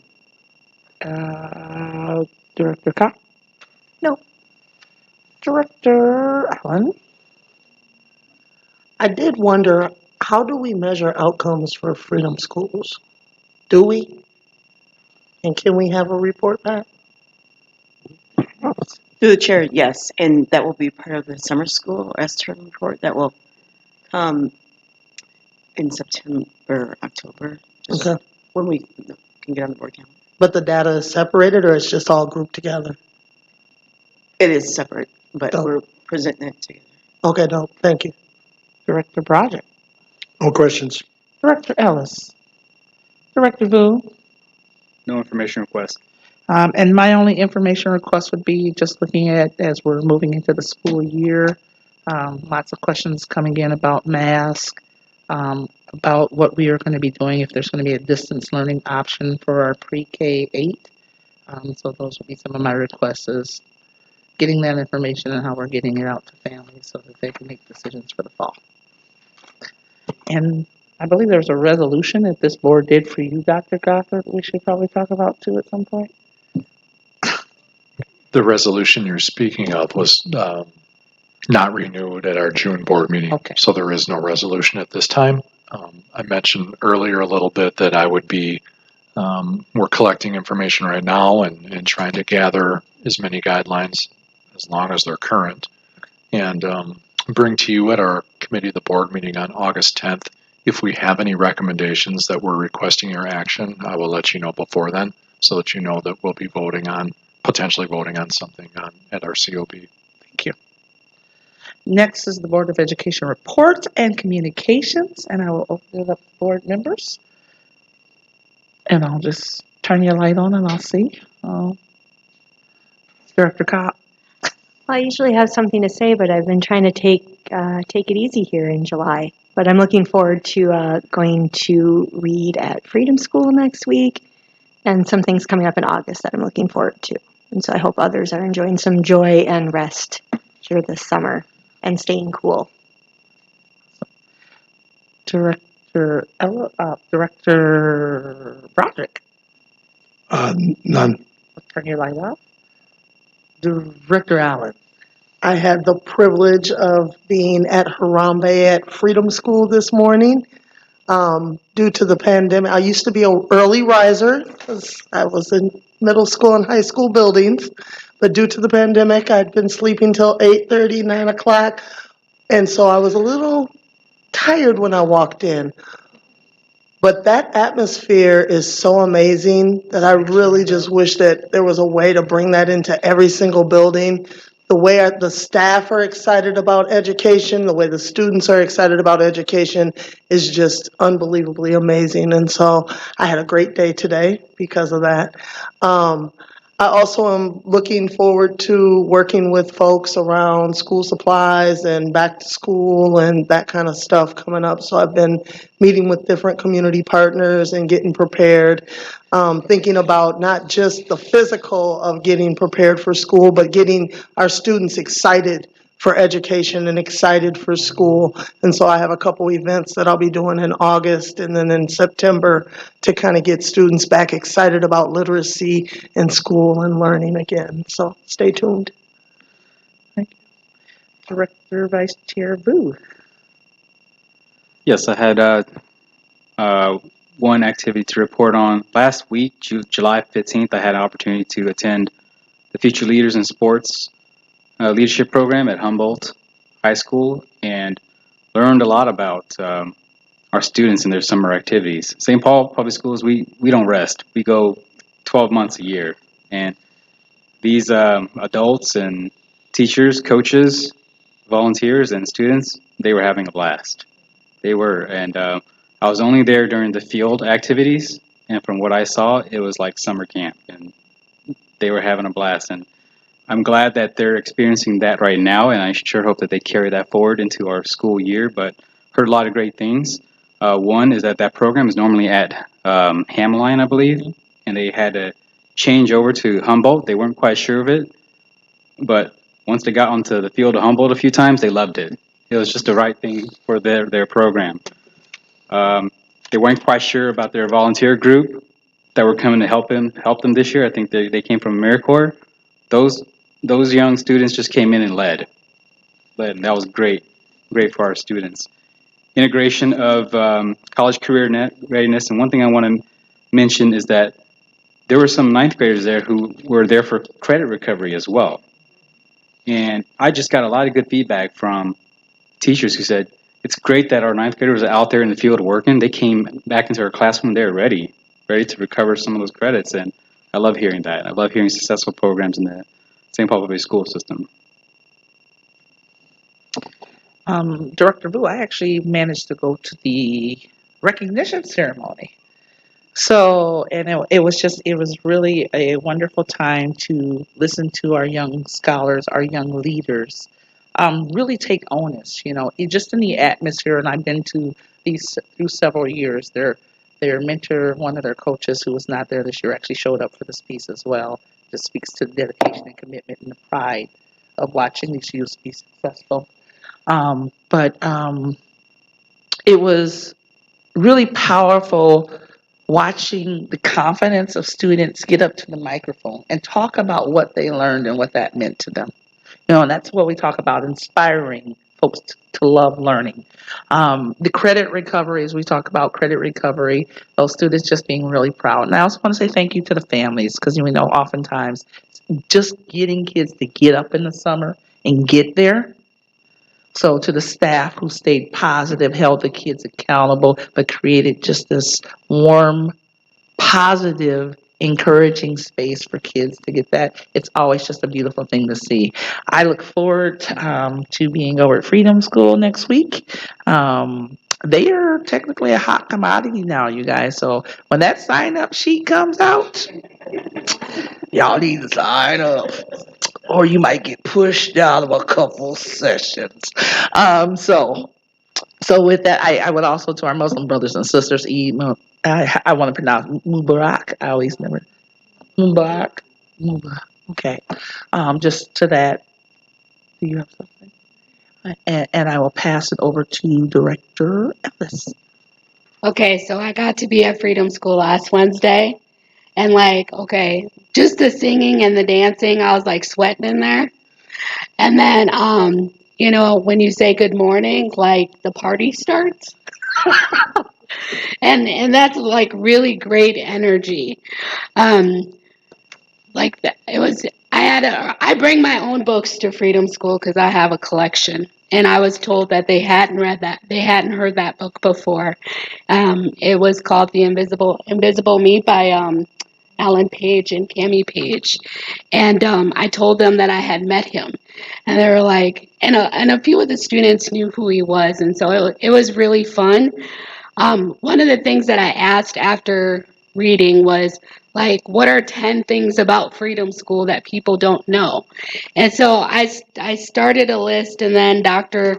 Darcel Hill said, I'll just send you this list because it's a lot.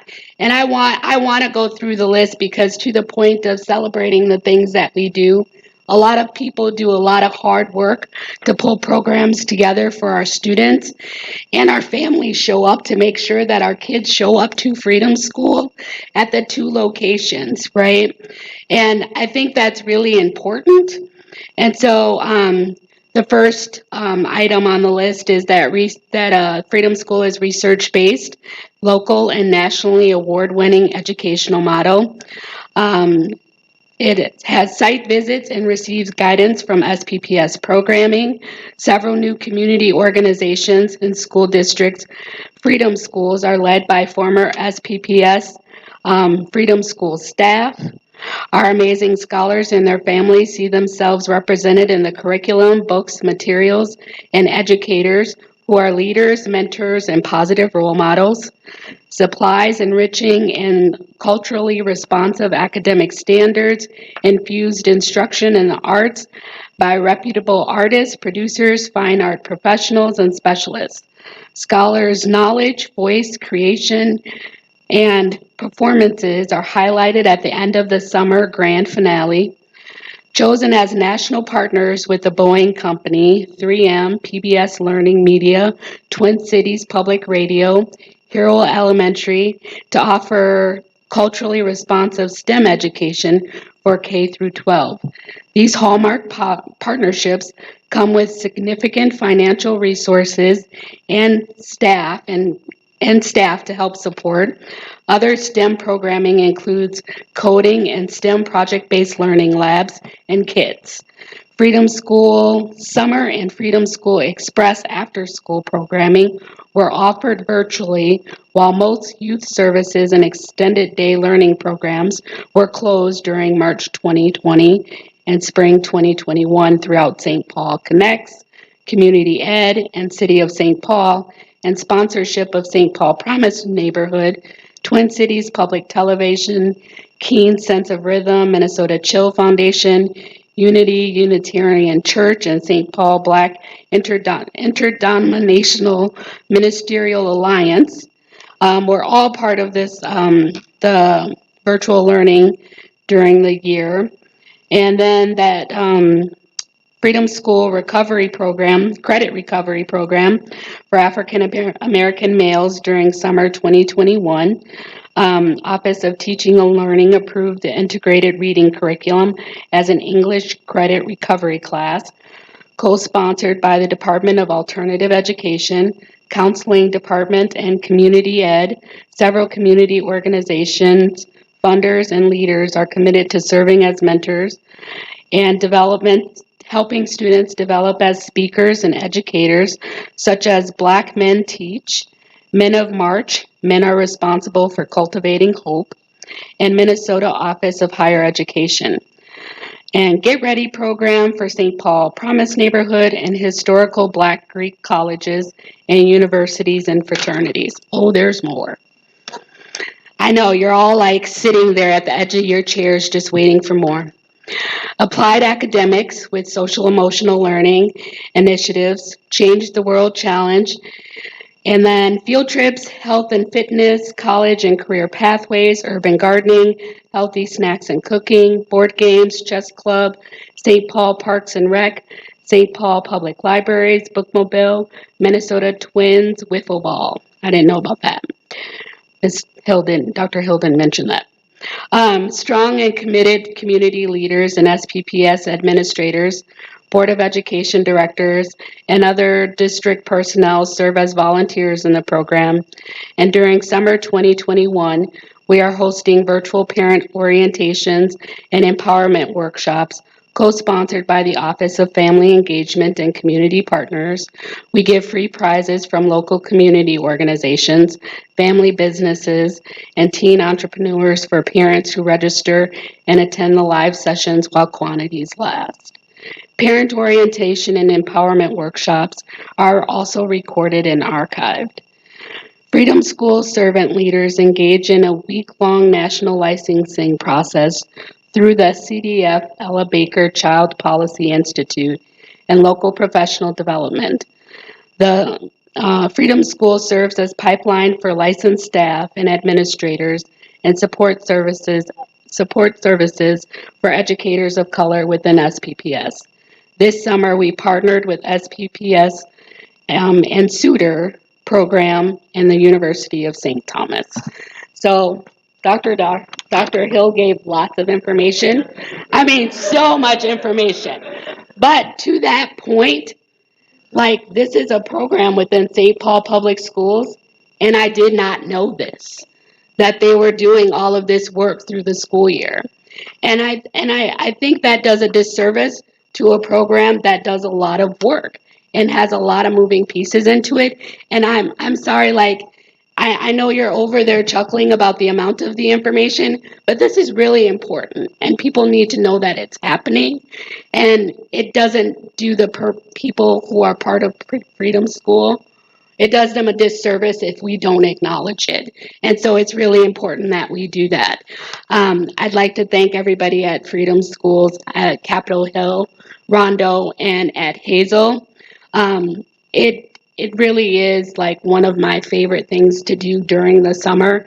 The kids are super excited, they're energized, and it was really funny because one of them asked how old I was, and that's the hair, right?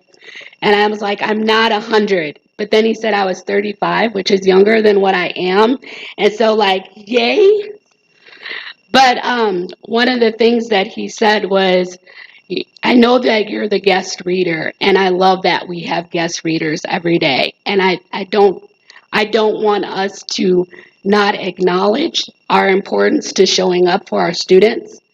And we need to make sure that that is what we are doing in every opportunity that we get. And I'm looking at a lot of you in this room who better be on that sign-up sheet. And I'm going to leave it there. All right. Thank you, Dr. Hill, for that information.